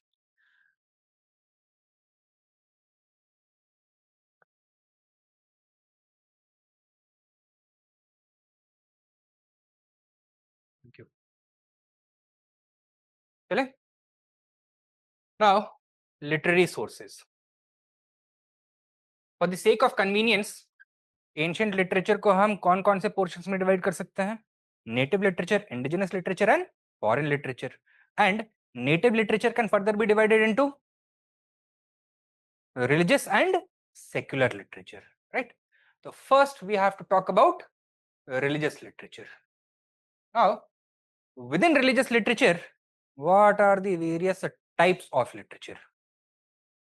एक तो वैदिक लिटरेचर, दूसरा पोस्ट वैदिक ब्राह्मणिकल लिटरेचर, तीसरा non Brahmanical texts, Buddhist, Jain tradition से associated. Likewise, even religious literature can be divided into sections such as Vedic literature, post-Vedic Brahmanical literature, and Buddhist and Jain literature. Now,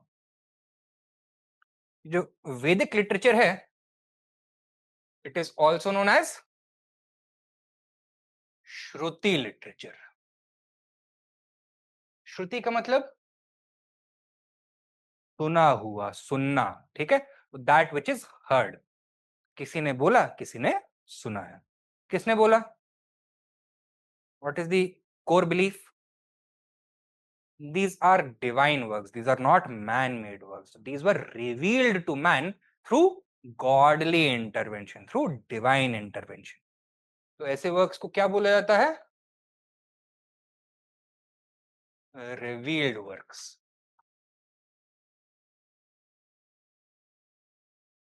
ठीक है? Now, जो श्रुति tradition है,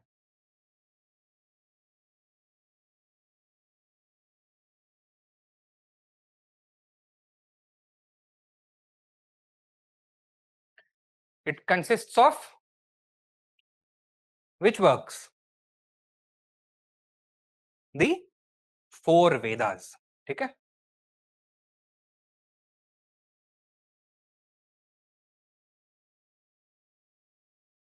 Can you arrange them chronologically? सबसे पहला वाला कौन सा है? ऋग्वेद. Then अटक गए? Samaveda. Then Yajurveda. And finally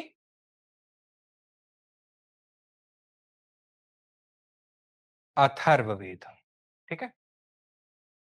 अब ये जो आउट ऑफ दीज ऋग्वेद एक अपनी कैटेगरी में आ जाता है, बाकी जो तीनों वेदास हैं they fall into another category. Rig Ved was the only Ved that was composed in the early Vedic age. All other three were composed during the later Vedic age.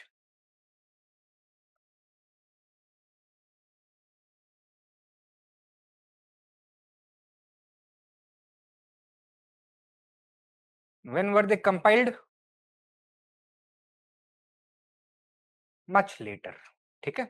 So what is the difference between composition and compilation?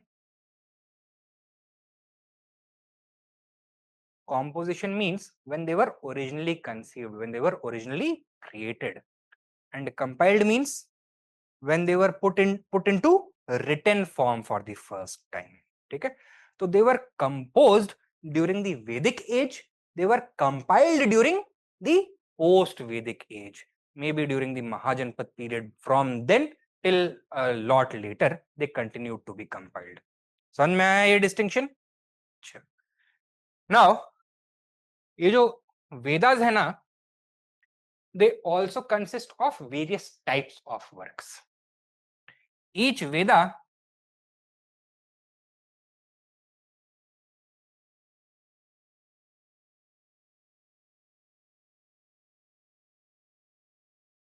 consists of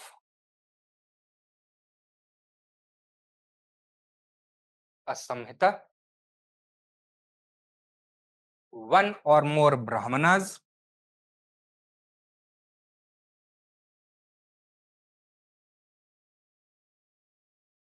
usually multiples of aranyakas,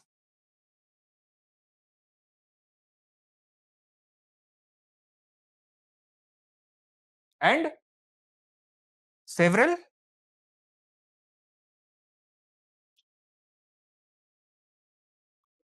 Upanishads. ठीक है? Samhita refers to the collection of hymns, so they form the core portion of the Veda. It is a collection of hymns.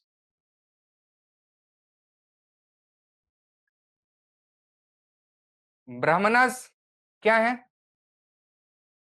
How was Vedic religion practiced? Through the recitation of hymns and the performance of various rituals, sacrifices. ठीक है? तो ब्राह्मणास क्या है? They contained detailed explanations of Vedic rituals, sacrifices. Sorry.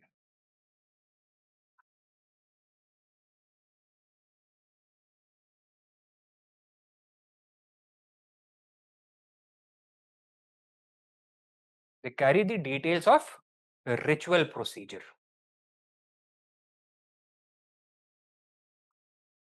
Now, NCERT वगैरह तो सबने पढ़ा हुआ है ना? अब ये बताओ, ritualism, when did it emerge as a major practice or major focus or obsession within the Vedic religion? Was it there from the very beginning, or did emphasis increase during the later Vedic age? It increased during the later Vedic age. ठीक है? तो ये ब्राह्मणास कब बने हों? Would they have been there right from the very beginning, or would they have emerged later? Later. ठीक है? तो only Rigvedic Samhita belongs to the early Vedic age. The Samhitas of the other Vedas, as well as Brahmanas, Aranyakas, and Upanishads associated with all four Vedas, they belong to later Vedic age. ठीक है? Aranyakas क्या है? See, towards the end of the later Vedic age, how did economy and society begin to change? Economy में क्या होने लग गया?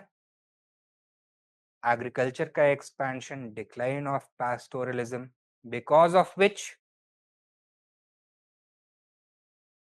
क्या होगा? Inequality बढ़ेगा या घटेगा? Inequality बढ़ेगा, social strife बढ़ेगा, and वेदास या फिर ब्राह्मण्स किसके ऊपर एम्फेसाइज कर रहे थे? सैक्रिफाइसेस के ऊपर एम्फेसाइज कर रहे थे। तो the Brahmanas which carry details of ritual procedures, ये पहले के मुकाबले और श्रिंक होंगे या बहुत ज्यादा एक्सपैंड हो जाएंगे? बहुत ज्यादा एक्सपैंड हो जाएंगे। And the types of rituals that are they are going to detail, are they going to become simpler and less elaborate और very complex, extremely elaborate? Very complex, elaborate, costly, right?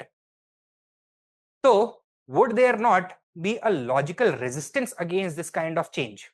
Yeah, those people who are left behind, who do not have access to the spiritual nourishment, they will want a different thing. And this urge, this social urge of getting chutkara from excessive ritualism, it is also going to be expressed and resonate with a particular class of intellectuals. ठीक है? अब ये क्या करेंगे?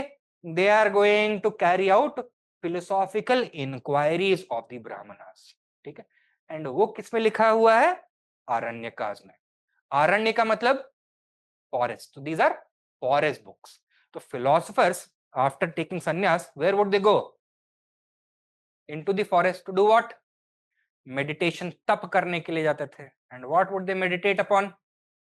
the nature of reality, the nature of God and universe, the meaning of ritual, the utility of rituals, etc. ठीक है? So these are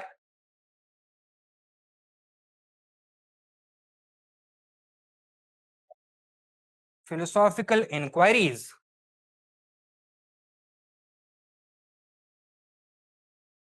into rituals, or you can say these are philosophical investigations of the Brahmanas.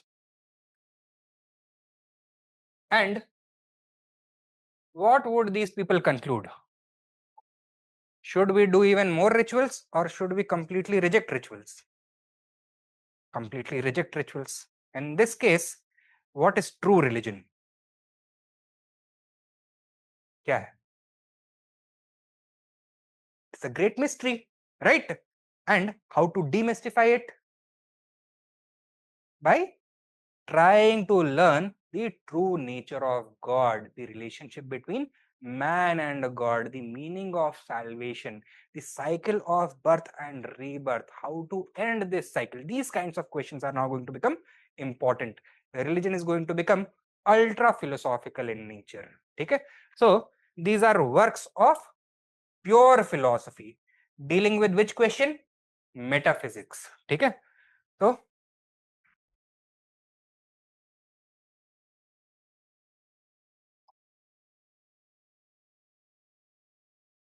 these are metaphysical works of pure philosophy in which important questions क्या है? What is God? What is the universe? What is the nature of relationship between man and God? What is soul? What is the nature of the soul?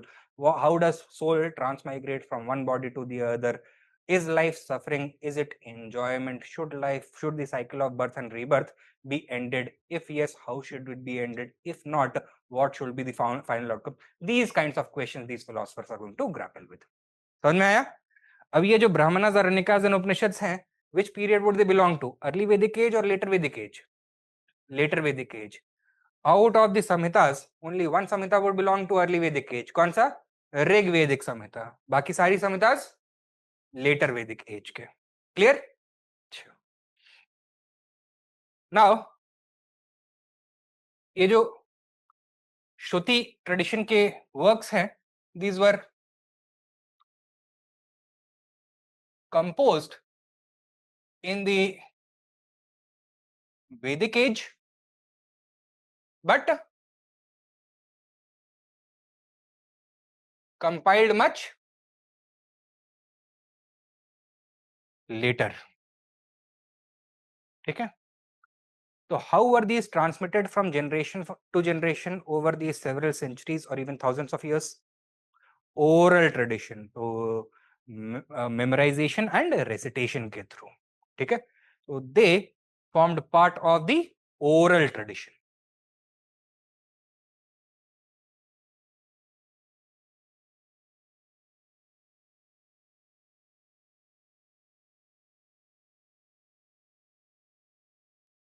What kind of historical details do they reveal? For example, as we have just discovered, through the study of the Vedas, is it not possible, or through the study of study literature, is it not possible to underscore the process of change in religious philosophy, religious practice? Usko trace karna possible hai? Yes. Then we have also touched upon how the economy was transforming from pastoralism to settled agriculture.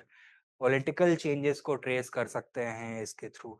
Social complexity, hierarchies emerge होने लग गए, रिजिडिटीज बढ़ने लग गई, the position of women, shudras, etc., that is going to start declining over time. All in all these fields, this Vedic literature proves extremely useful, and it becomes even more useful.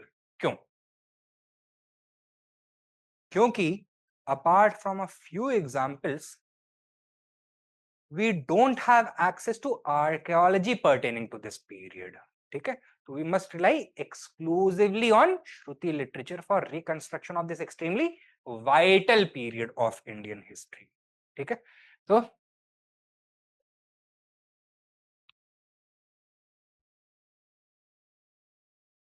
what is the utility of Shruti literature?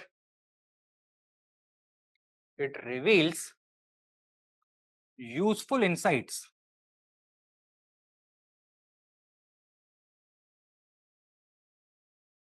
into political, economic, social, and cultural history of the Vedic age.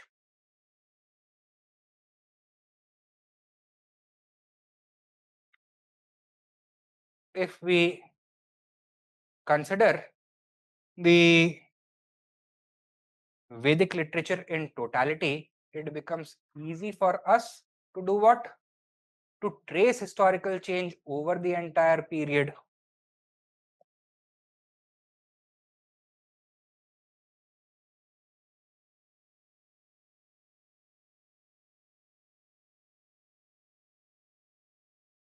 Thirdly, it is very useful in learning about the process of migration and settlement of Aryans, their intermingling with native agricultural communities.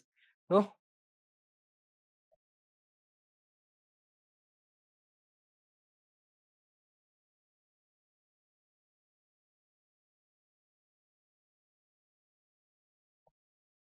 इनके बारे में कुछ ideas मिलते हैं हमें, but they come with their own limitations.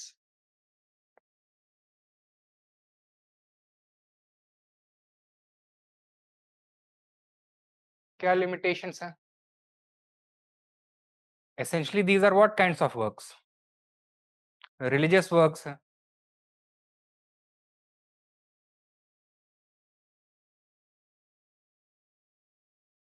So, the information that we get about political, economic, social, and cultural life, is it in main focus, or is it tangential information that we have to derive from these works? Tangential information that we need to derive from these works. Secondly, one major problem, इनका authorship clear है, or is it suspect? Suspect authorship.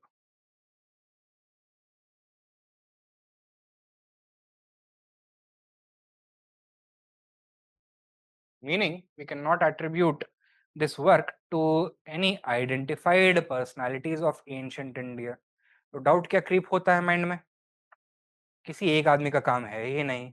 Over time they were carrying on through the oral tradition. somebody must have written it down. तो उसमें अपना कुछ agenda डाला होगा, and maybe there was some original content which they may have removed also. Then somebody made a copy of that. They might have introduced their own agenda. तो उसमें से कुछ addition redaction होता रहा है. ठीक है, तो suspect authorship होने की वजह से ये problem है. Then we also don't know whether these people were all male, all female, which group they belong to, what purpose they were trying to serve, etc. So because of lack of authorship, these are problems. Then thirdly, वही जो problem हम बता रहे थे, layering and interpolation का problem, कि कई layers में ये वर्क्स बने, तो there are some parts which are earlier, some parts which were added later. it is very difficult to make distinctions between the two, what is part of the original content, what was added later, and then some things may have been removed also. So addition and reduction.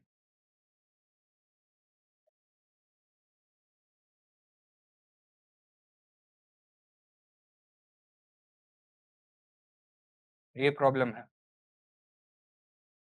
Further और बताइए. Can we consider them to be factual representations of reality during the Vedic age as it actually was, or as the authors of these works wanted them to be? मतलब जो था वो record किया गया है या जैसा चाहते थे वो रिकॉर्ड किया गया है? जैसा चाहते थे वो रिकॉर्ड किया गया है. तो this work is not descriptive, it is not narrative, rather it is normative in nature. It has been written with a particular ideology, and it is instructive in nature, that these are how things should be, not how things actually are. Okay, these are normative texts or instructive texts. And while the authorship may be suspect, one thing is for sure, power knowledge वाला theory यहाँ पे apply होगा या नहीं होगा? बिल्कुल होगा. तो the reality that is being presented through us through the Vedas, was it actual reality or was it simply a curated representation of reality? Curated representation of reality. किस फिल्टर के थ्रू निकल रहा है? एलीट स्ट्रक्चर्स के power filter के through निकल रहा है. तो this is the form of power knowledge, right, not actual knowledge. तो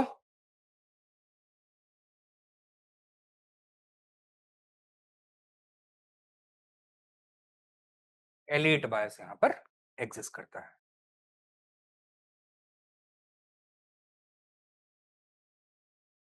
ठीक है.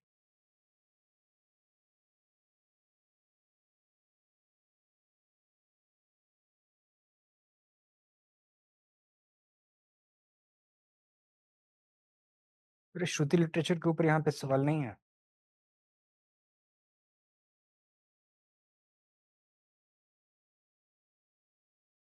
तो कोई बात नहीं, it must be present in that वैदिक एज वाला चैप्टर, बट इस पे क्वेश्चंस आ सकते हैं कि यूटिलिटी ऑफ श्रुति. हाँ, अच्छा वहां पे दिया हुआ है, क्या क्या है?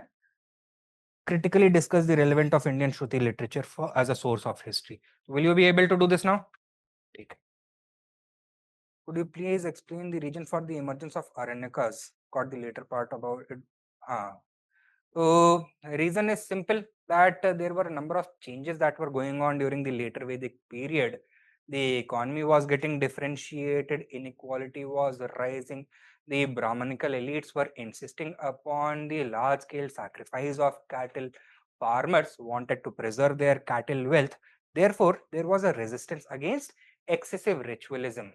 Further, people had also stopped deriving the type of spiritual nourishment from Vedic religion, from ritual sacrifices, as they once used to, because it had become inaccessible, extremely complex, expert driven. तो यानी कि अब priestly domination होगा यहाँ पर, and it was also extremely costly in nature. So complex, costly, elaborate, priestly dominated. So there was a popular urge to get rid of this excessive ritualism. A section of intellectuals also resonated with this ideology. So now they are going to start questioning the rationale behind these Brahmanical rituals. तो Brahmanas के rationale को question करने लग जाएंगे. So they are going to conduct philosophical investigations into the Brahmanas themselves. Yeah, they overlap with the emergence of Buddhism and Jainism. Exactly these reasons. चले आगे. Right. So Shruti literature we have seen. Then post-Vedic Brahmanical literature, also known as Smriti literature.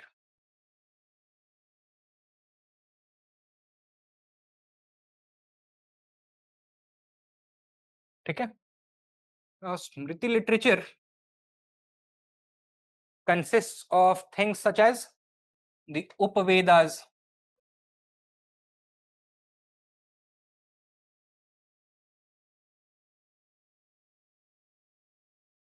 Vedangas, और सूत्र literature.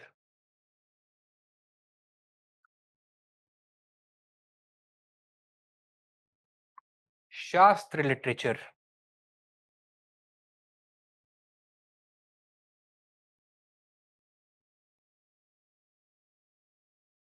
इतिहास।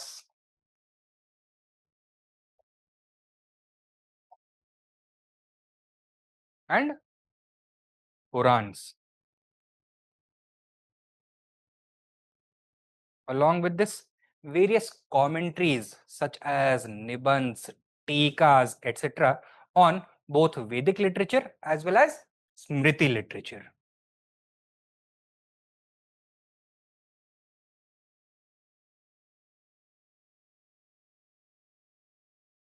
तो सबसे पहले उपवेदास।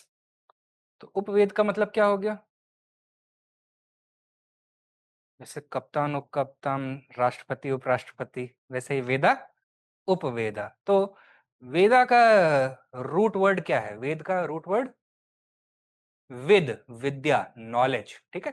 तो these deal with different fields of knowledge. तो फॉर एग्जाम्पल और वेदास, तो उसके साथ और एसोसिएटेड उपवेदास। ऋग्वेद के साथ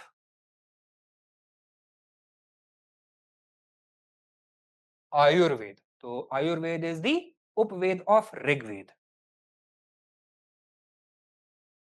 सामवेद, इसके साथ गंधर्व वेद। अच्छा, Ayurveda deals with what? Which field of knowledge? Medicine. Gandharva Veda deals with music. Samaveda is the musical Veda, right. Yajurveda,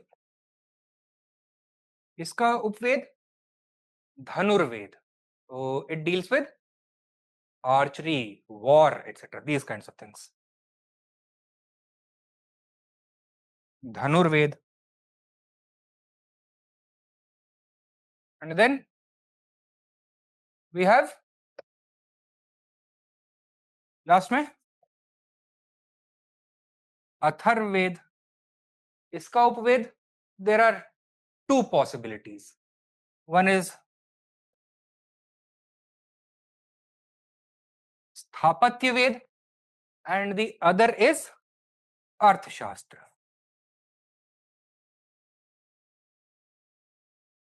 So both of them have been given the status of an Upaved. Sthapatya Ved deals with the knowledge of architecture and Arthashastra, state craft, political economy, warfare, real politics. तो बहुत सारी चीजें हैं उसमें। ठीक है। Then we have the Veda, ये समझ में आया है। Then we have the Vedangas, also known as Sutra literature. क्या है ये? वेद अंग मतलब an ang, a limb of the Veds. So these are considered to be extensions of the Vedas. So these are helpful manuals, understanding which, mastering which is key to truly appreciating the Vedas themselves. They deal with subjects such as grammar, vocabulary, phonetics, astronomy, ritual, family, etc. These kinds of things. ठीक है। तो ये यहाँ पे आपको mention भी होगा उनके अपने अपने टर्म्स के साथ, but how you should understand them वो क्लियर है ना?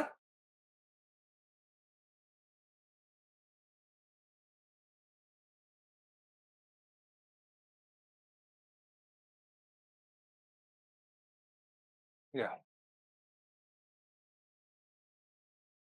शिक्षा, कल्प, ज्योतिष, निरुक्त, व्याकरण एंड छंद, राइट। शिक्षा इज फोनेटिक्स, तो how to pronounce various sounds, how to make various sounds. Kalp, that is ritual. So along with the recitation of the hymns, some rituals have to be performed. So details about that वो कल्प सूत्र में आएगा. Jyotish Sutra deals with astronomy. So certain astronomical formations are considered to be auspicious, others are inauspicious. तो सही मुहूर्त निकालने के लिए कि सही टाइम पे रिचुअल परफॉर्म किया जाए, ज्योतिष विद्या is important. Nirukta, etymology, to explain the root words of the words present in the Vedic hymns. व्याकरण, Vedic grammar, and chand, meter. तो यानी कि there is a particular musical meter that needs to be intoned while reciting the mantras correctly. तो वहां पे गलती नहीं होना चाहिए. तो having this understanding is also important. How are they to be appreciated? As manuals which assist in the appreciation and recitation of Vedas. ठीक है, तो we can consider them to be practical manuals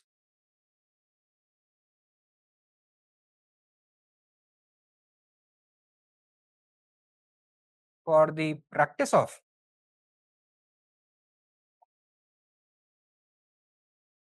Vedic religion.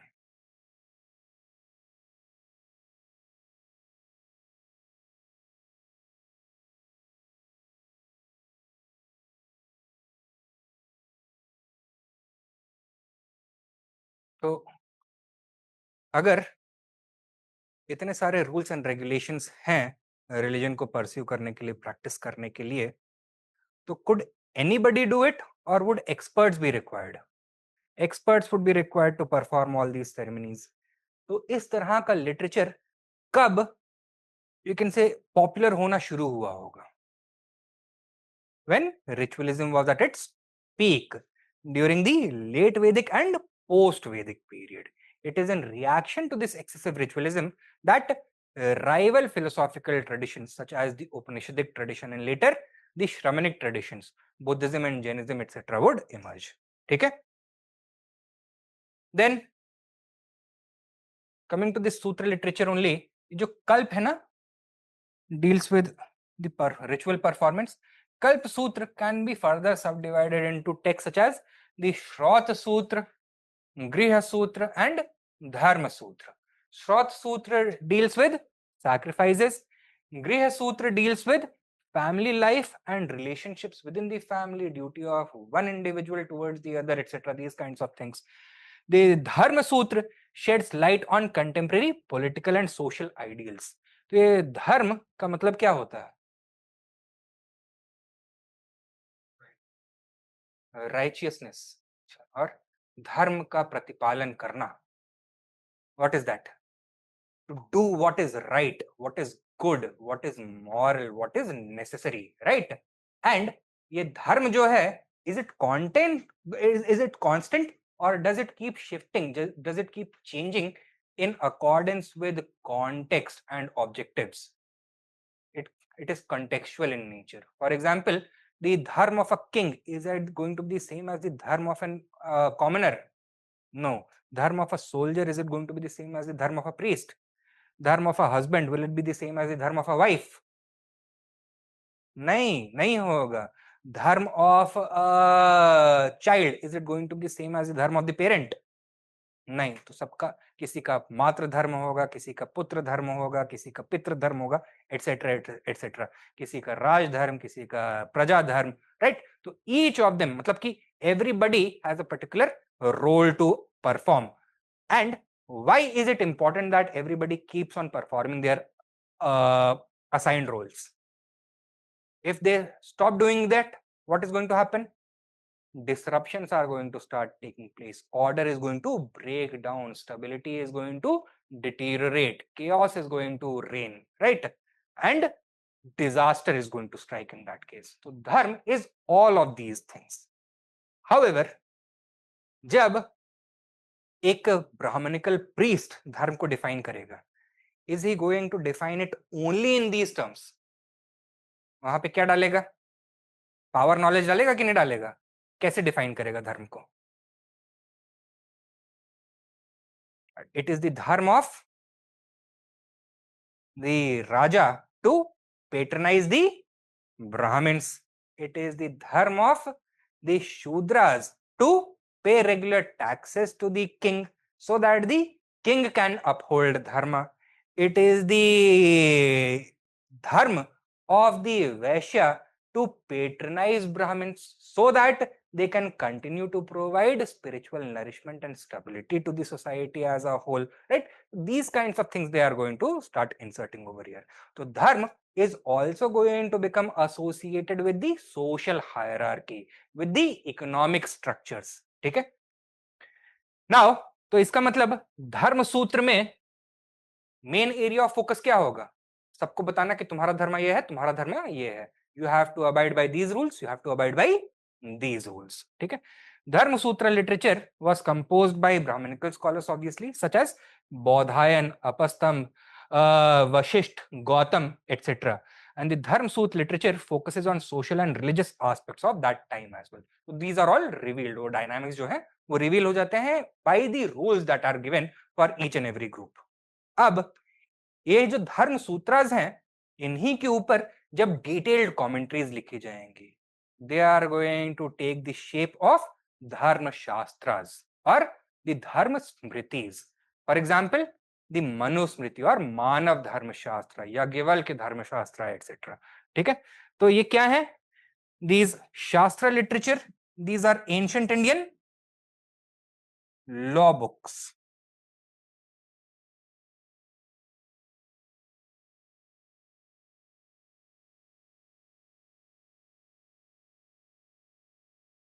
यहां तक की कहानी समझ में आई है?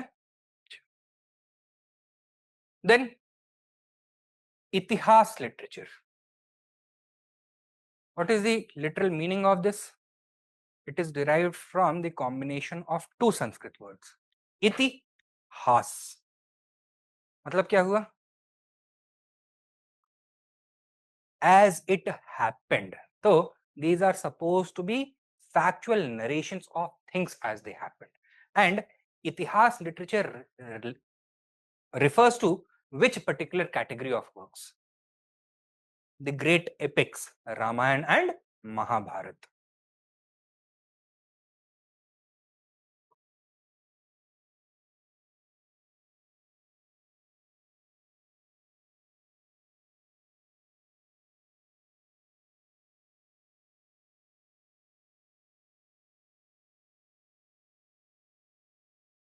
In the strictest sense, can we call them works of history? Although इतिहास का मतलब ही हिस्ट्री होता है, but in the strictest sense, can we consider them works of history? Or will we put them more in the category of mythological works? Mythological works. But are they only mythological works? They simultaneously contain a lot of historical content. Not only that, what is the purpose of these works? They preserve what Jan Assmann calls cultural memory. ठीक है, cultural memory क्या होता है? These are stories, folklore, legends, tales through which civilizations preserve their own cultural identity. ठीक है, तो these are part and parcel of the core identity of Indians. क्यों? क्योंकि यहां पर क्लियर डिस्टिंक्शन किया गया है between good and evil, desirable and undesirable. Archetypes of good and evil are created over here. So the greatest form of good, the personality of Ram itself, Maryada Purushottam. And what is the archetype of evil in contrast? Ravan. ये बहुत ज्यादा विद्वान है, he is a Brahmin also, and yet he can be evil. So that means that there is an attempt of rationalization over here as well. So maybe there was increasing resistance against Brahminical domination, and because the Brahmins feared being you can say becoming extinct, क्योंकि उनके अगर subscribers चले जाएंगे तो उनका वजूद नहीं रहेगा, right? So what are they going to do? They are going to create these kinds of tales, these kinds of stories. But what are we assuming over here? That only Brahmins were responsible for creating these stories. In reality, what are these stories? Can they be subscribed to any single author? Yes, Ramayan को बोला गया है कि this Valmiki wrote that. Mahabharat को बोला गया है that Ved Vyas was the one who wrote that. Mythological explanation है that Ved Vyas recited that Shri Ganesh wrote it down, right? These kinds of things are there. But are there not multiple versions of Mahabharata and Ramayana that are available? That means as these stories traveled through time and space, different societies, different intellectuals, different voices from below got added to them, reflecting the evolving historical context. And सब लोग क्या लगाएंगे? Their own layer of morality, their own layer of ethics is going to be added to it. ठीक है? तो इनका significance क्या है? They are not purely historical works, but they contain historical content. But at the same time, they are very, very important for learning about India's cultural memory. India का self represented image या Indian society, ancient Indian society का self represented image, वो अपने आप को किस तरह से इमेजिन करता था, क्या देखता था, what were the things it valued, what were the feelings that it evoked, तो वो हमको इन बुक्स के थ्रू मिलता है. ठीक. Then we have the Purans. Literal meaning of the word Puran: old, right? Antiquated. इतना पुराना कि पता ही नहीं है कि कितना पुराना है, right? तो these are essentially what? Stories of gods and goddesses, their great deeds, right? These are primarily devotional works.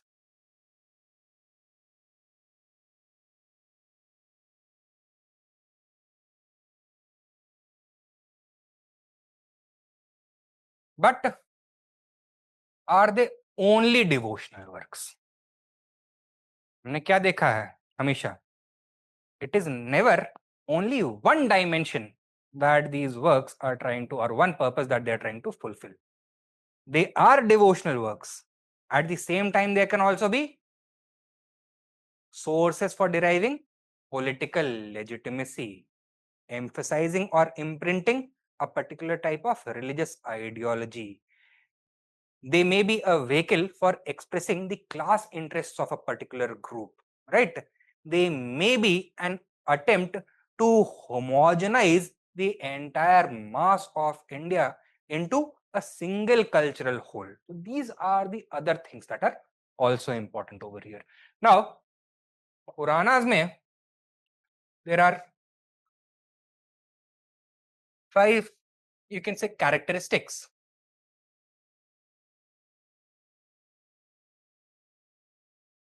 of Purans.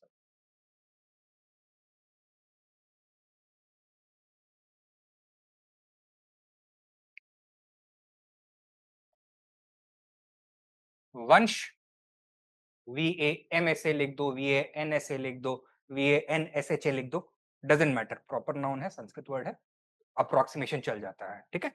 वंश,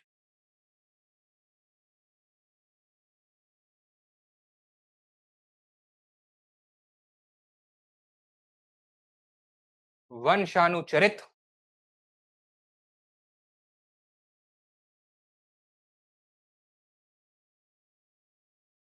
सर्ग,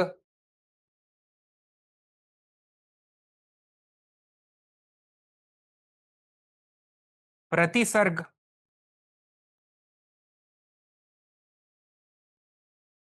एंड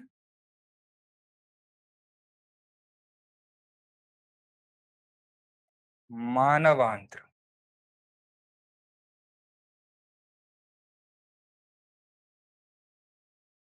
ठीक है. अरे बता तो दिया, क्या है ये भला?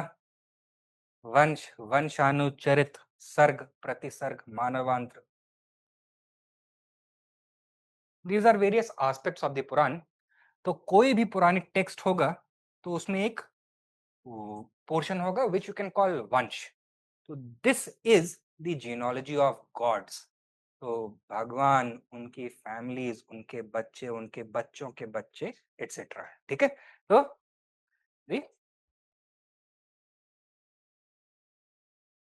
genealogy of gods.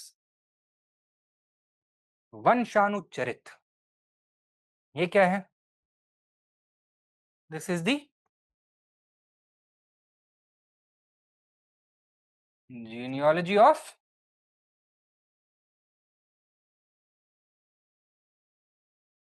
kings. ठीक है. सर्ग, the cycle of life.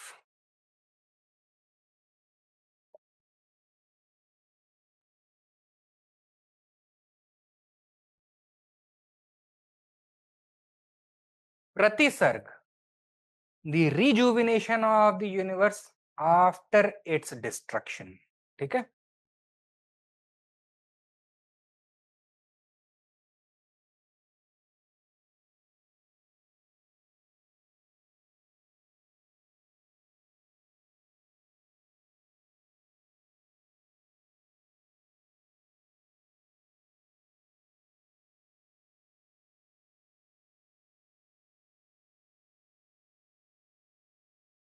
And Manavantra, that is the age of Manu.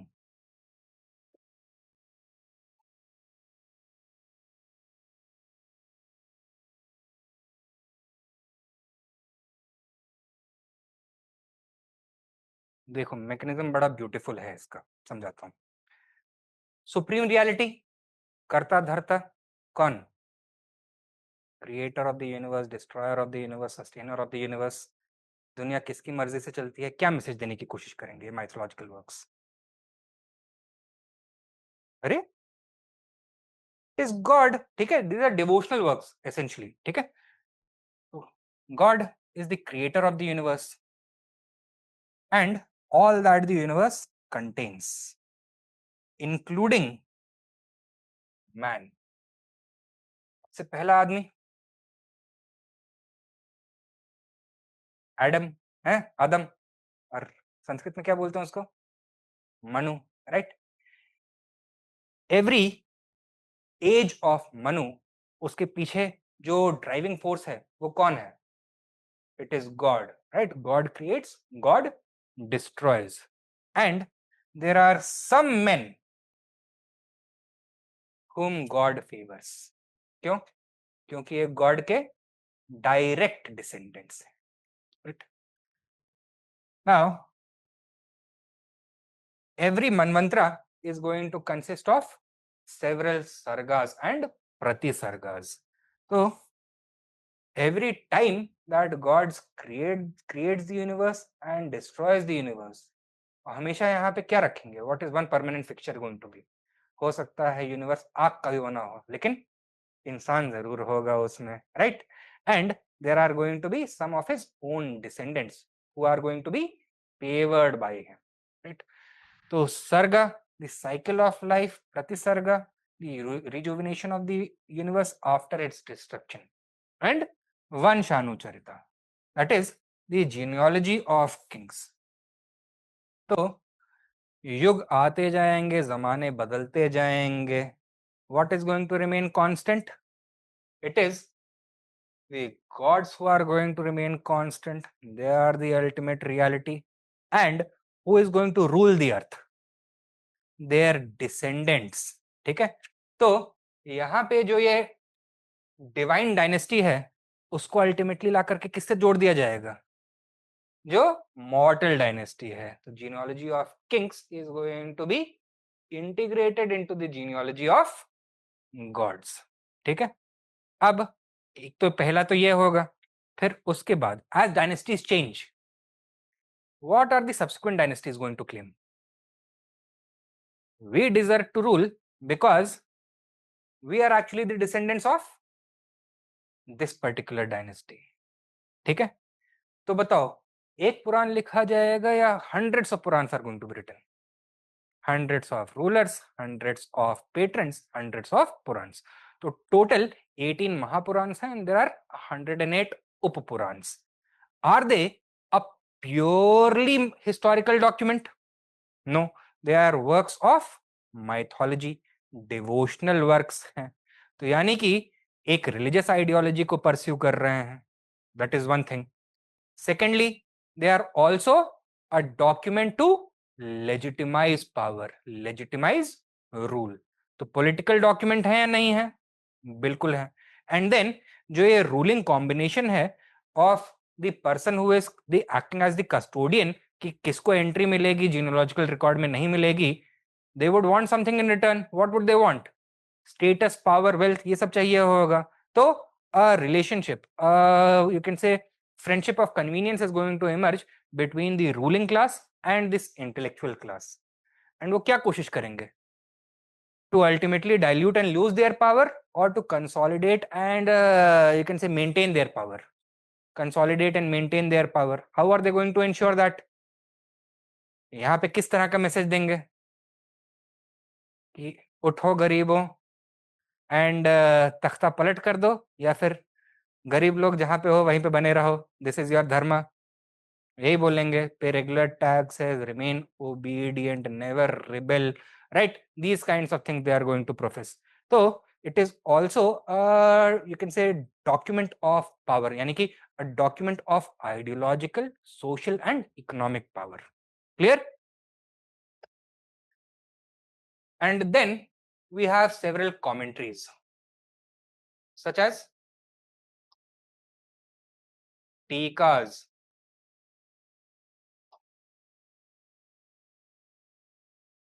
निबंधास, etc.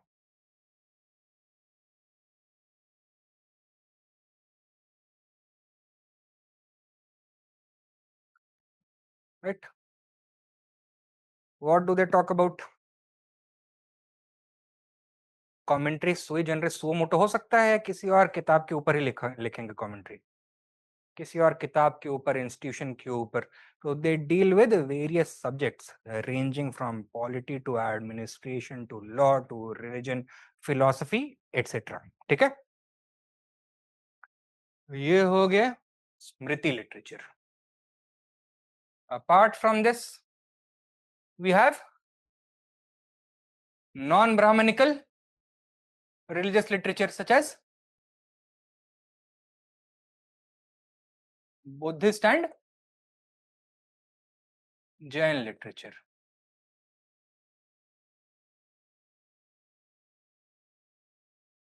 Now, with regards to colonial historians, उन्होंने कौन से लिटरेरी ट्रेडिशन को फेवर किया था?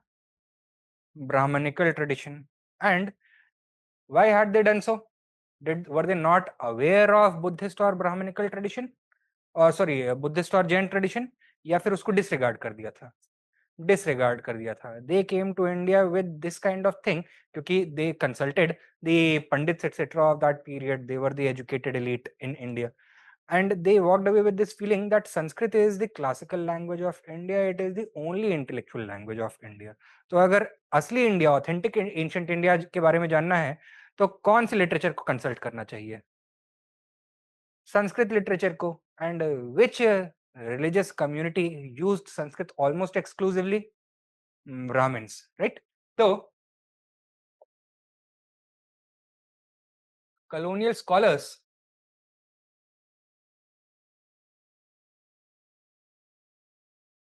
relied on Brahmanical Sanskrit literature to learn about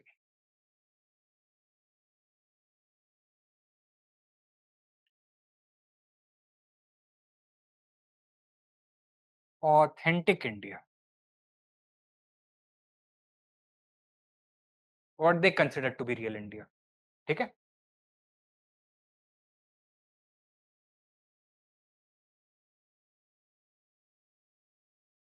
letter scholars क्या बोलेंगे? Has this resulted in a comprehensive picture of India or a distorted and fragmentary picture of India? Distorted and fragmentary picture of India. A major weakness with Brahmanical literature is, ये किसका world view reflect करेगा? Common people का या elite का? Elite का। तो criticised Brahmanical literature as elitist, and क्या बोलेंगे कि focus should be shifted towards non-Brahmanical sources because it is in these sources that local communities, merchant groups, peasant groups, artisans, etc. come into sharper focus. ठीक है, तो they shifted focus towards non-Brahmanical Buddhist and Jain literature. Why? Because they believe that Buddhist and Jain literature is a better source for the history of the common people, which they consider to be the history of real India. ठीक है, समझ में आया? अब ये बताओ, इनका ऐसा बोलना सही या गलत? Do Buddhist and Jain literature actually represent the common tradition of Indian history? Common intellectual tradition जैसी कोई चीज हो सकती है? नहीं हो सकती है, राइट? तो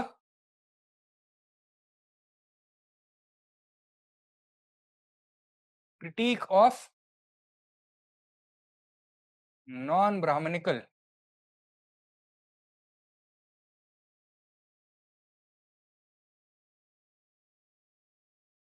religious literature.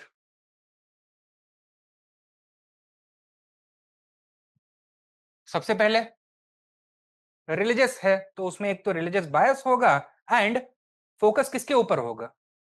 Religious legitimisation, doctrinal explanation, इनके ऊपर होगा। बाकी जो चीजें बताई गई होंगी all these are going to be secondary. ठीक है, first of all religious bias and weak non religious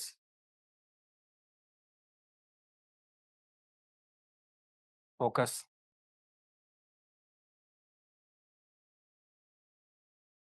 Thirdly, yes, these works may have been written in Pali and Prakrit, which were common languages rather than Sanskrit, which was the class language, elites ka language.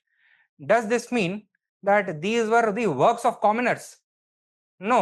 तो जैसे Brahminical works, ये हम बोल सकते हैं कि ritual specialist के works थे, उन्होंने कंपोज किए ज्यादातर। Similarly Buddhist and Jain works were also the works of monks, यानी कि ऑर्गेनाइज्ड इंस्टीट्यूशंस मॉनेस्ट्री के अंदर बनाए जा रहे थे, पेट्रनेज मिल रहा था। एंड ये पेट्रनेज कहां से मिल रहा था? एलीट सेक्शन से आ रहा था। तो these were as elite as Brahmanical works. तो can not be considered the works of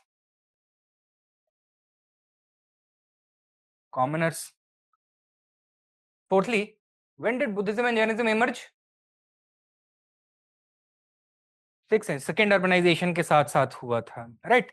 second urbanisation में कोई एक एस्पिरेशनल सोशल ग्रुप इमर्ज हो रहा था, group such as merchants, artisanal communities, gahapatis, rich peasants, etc. They were emerging. And वही लोग ना पेट्रनाइज कर रहे थे बुद्धिज्म को। तो ये बताओ कि ये जो लिटरेचर है और इसमें जो एथिकल वर्ल्ड व्यू है वो किसका वर्ल्ड व्यू होगा? Will it be the world view of all the people और only this particular new elite? Particular new elite. तो ये ब्रॉड बेस्ड सोशल एस्पिरेशंस को नहीं रिफ्लेक्ट करते थे ये works, they reflected the works of a narrow cross section of the Indian society.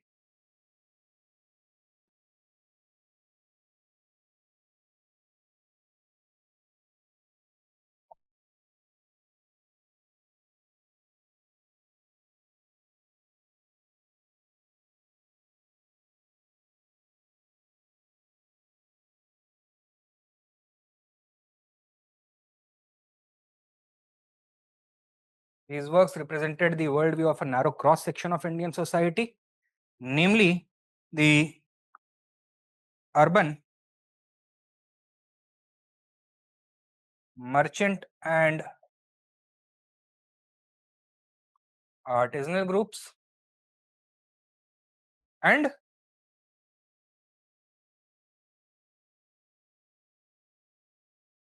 the Gahpatis.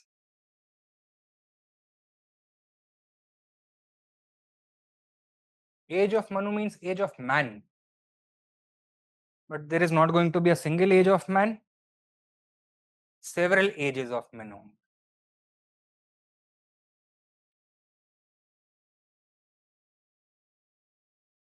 Yeah, it is also associated with the divine theory of kingship, with the Vanshanucharita, etc. ठीक है? Now, apart from this, कोई और परेशानी दिख रही है Buddhist and Jain text में? Are Buddhist and Jain text given equal weightage, या फिर बुद्धिस्ट टेक्स्ट के ऊपर सबसे ज्यादा फोकस होता है? बुद्धिस्ट टेक्स्ट के ऊपर ज्यादा फोकस होता है. Jain text are usually understudied, ignored for the purpose of reconstructing history. But there are very prominent historians who believe that अगर वेस्टर्न इंडिया और सदर्न इंडिया में जो evolving social dynamics during the modern and post modern period onwards पढ़ने हैं, तो Jain sources are indispensable, and the consultation of only Brahmanical and Buddhist sources will at best create a partial picture of these processes. So, the neglect of Jain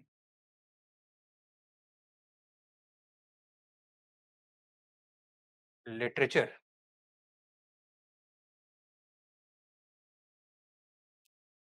ठीक है, that is another shortcoming. समझ में आया है?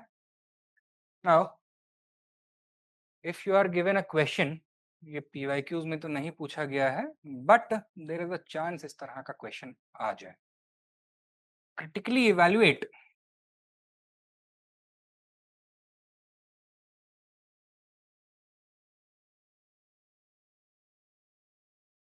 non-Brahmanical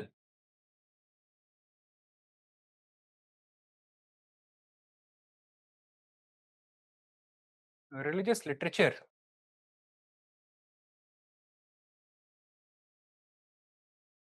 for the reconstruction of India's ancient past.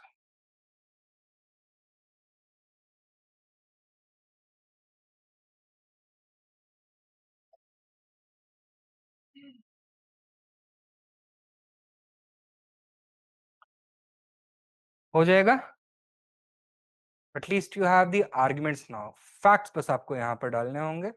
I believe there is a section in the notes जहाँ पे एक cover हुआ है. To critically evaluate non-Brahmanical religious literature for the reconstruction of India's ancient past.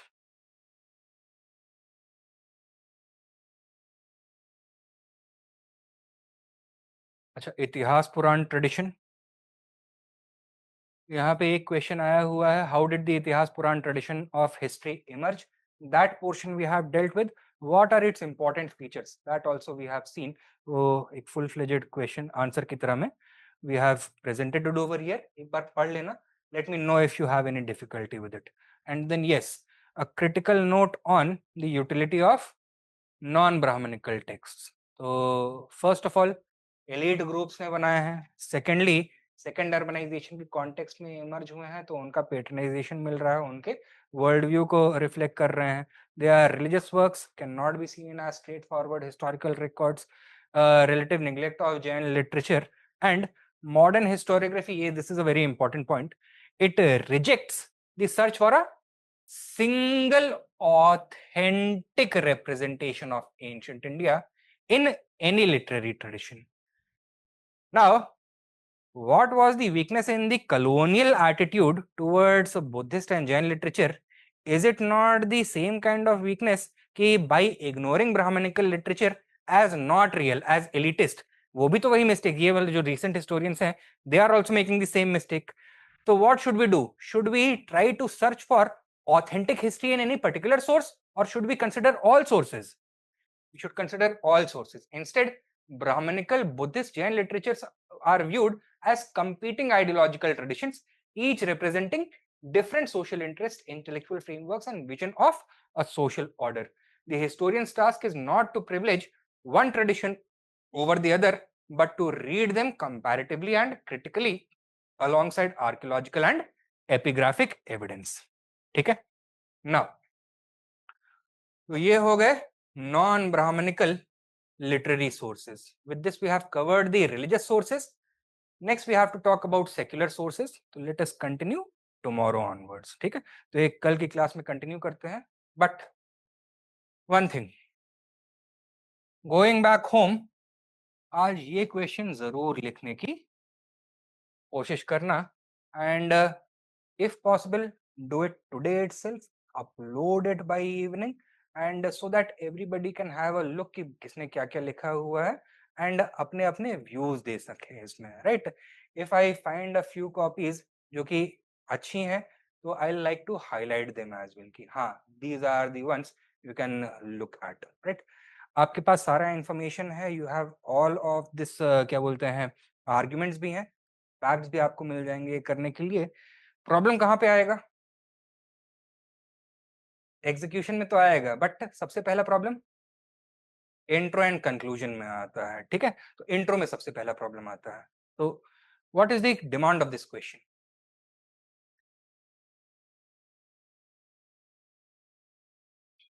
कि नहीं, not only limitations, non Brahmanical religious literature ancient Indian history को construct करने में कितना यूजफुल है. To what degree should we rely upon non Brahmanical religious literature to reconstruct ancient India's past. ठीक है, तो यह इसका मतलब हुआ क्रिटिकल इवैल्यूएशन का मतलब that we need to highlight both its strengths as well as weaknesses. And is there historical consensus about the degree of utility, or is there a debate? There is a debate. Traditional sources, traditional scholars किसको favour करते थे? Brahmanical sources को. Later Buddhist sources की तरफ attention shift हो जाता है. But is the debate settled और is it still ongoing? It is still ongoing. तो इंट्रोडक्शन का एक अच्छा तरीका होगा that it is a matter of debate. ठीक है, इस थीम पे आप शुरू कर, इस टोन के साथ, इस मैसेज के साथ शुरू कर सकते हो. Then what should you highlight after this? That will depend upon where you want to conclude the answer. Conclusion किस नोट पे करना है? Should we rely exclusively on these sources, or should we use a combination of all available sources?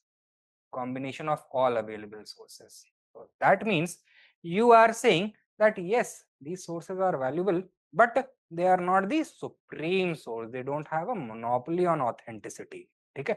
If they are real, then other sources are also real. In fact, जो Buddhist, Jain, Brahmanical sources हैं, these are competing sources. एक को दूसरे के ऊपर favour करना चाहिए. Should we look for any singular authentic source of Indian history, or should we have a comparative account of history? Comparative account of history बनाना चाहिए. Now, if that is the note on which we have to conclude the answer,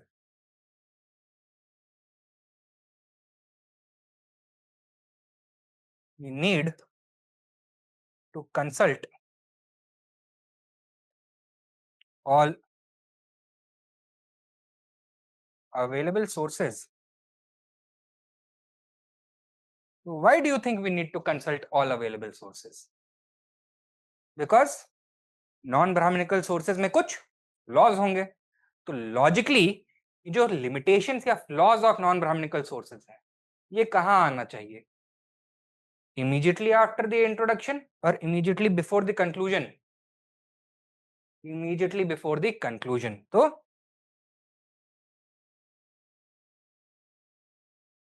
weaknesses यहाँ पे and strengths यहाँ पर. ठीक है. Now, which school of scholars was instrumental in shifting the focus away from reliance on Brahminical towards Buddhist sources? Did this development take place during colonial rule or after colonial rule? After independence. तो after independence कौन सा school सबसे पहले emerge होता है? Nationalist तो colonial period में ही emerge हो गया था ना, to criticize colonial rule. After them was the Marxists.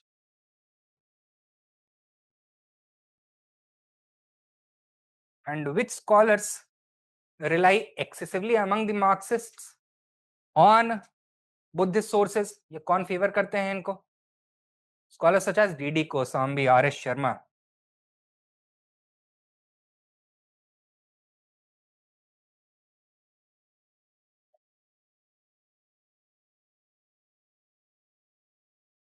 etc.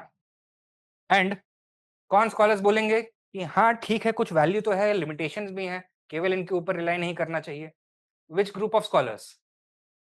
Revisionist scholars.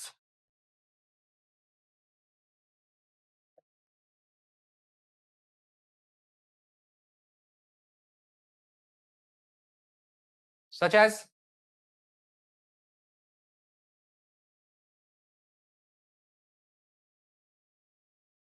Padmanabha Jaini और चंपका लक्ष्मी.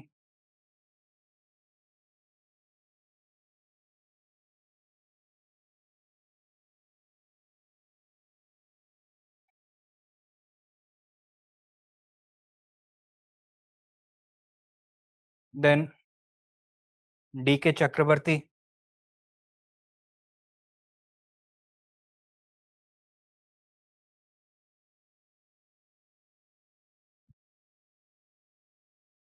Among others. ठीक है. तो कोई जरूरी भी नहीं है कि आप ये नाम याद रखो, और इवन कि मार्क्सिस्ट ने क्या बोला, रिविजनिस्ट ने क्या बोला. Because I'm able in a position to tell you, I'm telling you. It would be better if you are able to recall at least in a few questions these things. But इसको रटने की जरूरत है क्या? नहीं. ज्यादा जरूरी क्या होगा? किसने बोला या क्या बोला? क्या बोला है इन्होंने? तो वीकनेसेस तो आपको पता है. स्ट्रेंथ्स बताओ क्या है? क्यों क्लेम कर रहे थे कि ये ब्राह्मणिकल सोर्सेस से सुपीरियर है? एक तो ब्राह्मणिकल बायस मिसिंग है इसमें, एलीट पर्सपेक्टिव नहीं है, कॉमन पर्सपेक्टिव दिया हुआ है, कॉमन लैंग्वेजेस यूज करी हुई हैं. Further they cast their gaze farther, their gaze wider.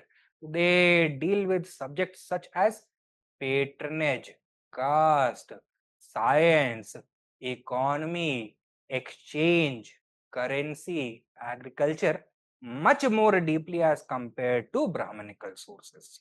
ठीक है. These are their strengths. Weaknesses क्या है? That we have already seen. अब बताओ, are you in a position to attempt this answer? कोशिश करोगे? Online students?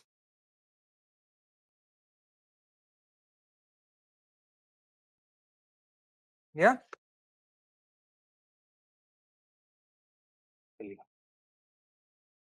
Any doubts? नहीं समझ में आया सब कुछ? पक्का? तो two things before coming to class tomorrow. एक तो ये आंसर अटेम्प्ट करना है, अपलोड करना है, एंड सेकेंडली दैट ये नोट्स को पढ़ के आइएगा कल. कोशिश हमारी ये होगी that we will take one more class after this and sources हम we are going to get done with it. I think we are well on our way, 1/3 के करीब हो गया होगा. टोटल कितने पेजेस हैं? 41 पेजेस हैं शायद आपके नोट में. और अभी कितने पेजेस तक कवर हुआ है? हाँ, 12 पेजेस तक कवर हो गया है. तो we are well on our way. तो कोशिश ये रहेगी कि within 3 lectures we will have completed this section. ठीक है. आई नो कि सैंक्शन टाइम हमारा 4:30 तक है, बट डोंट एक्सपेक्ट कि हर क्लास 4:30 तक ही चलेगी, क्योंकि कुछ चीजें अगर मैं पूरी एक्सप्लेन ना करूँ ना, तो then both I as well as you are going to lose the train of thought. But if you are in a hurry, क्योंकि I know that some of you might have to travel to attend any other class, etc. So please let me know. I'll end it and try to get it back from there. ठीक है? So the point, Buddhist texts don't reflect common life systems. So are subaltern historians nowadays reviewing their vitality, especially after new Buddhist pattern? यार सवाल मुझे समझ में ही नहीं आया आपने क्या पूछा है.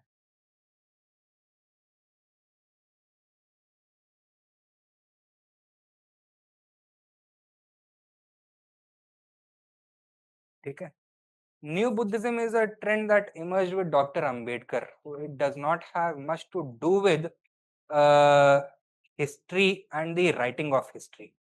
Rather, it is associated with this reformism, anti-untouchability movement. Where to upload answer? तो टेलीग्राम ग्रुप है आप लोगों का. I hope all of you are members. तो वहां पे आप अपलोड कर सकते हैं. If you are not a member, please call the institute. They are going to instruct you कि कैसे वहां पे जुड़ जाए. ठीक है, चलिए दिन. Thank you for your time. Was fun. कल फिर मिलते हैं और फन करते हैं.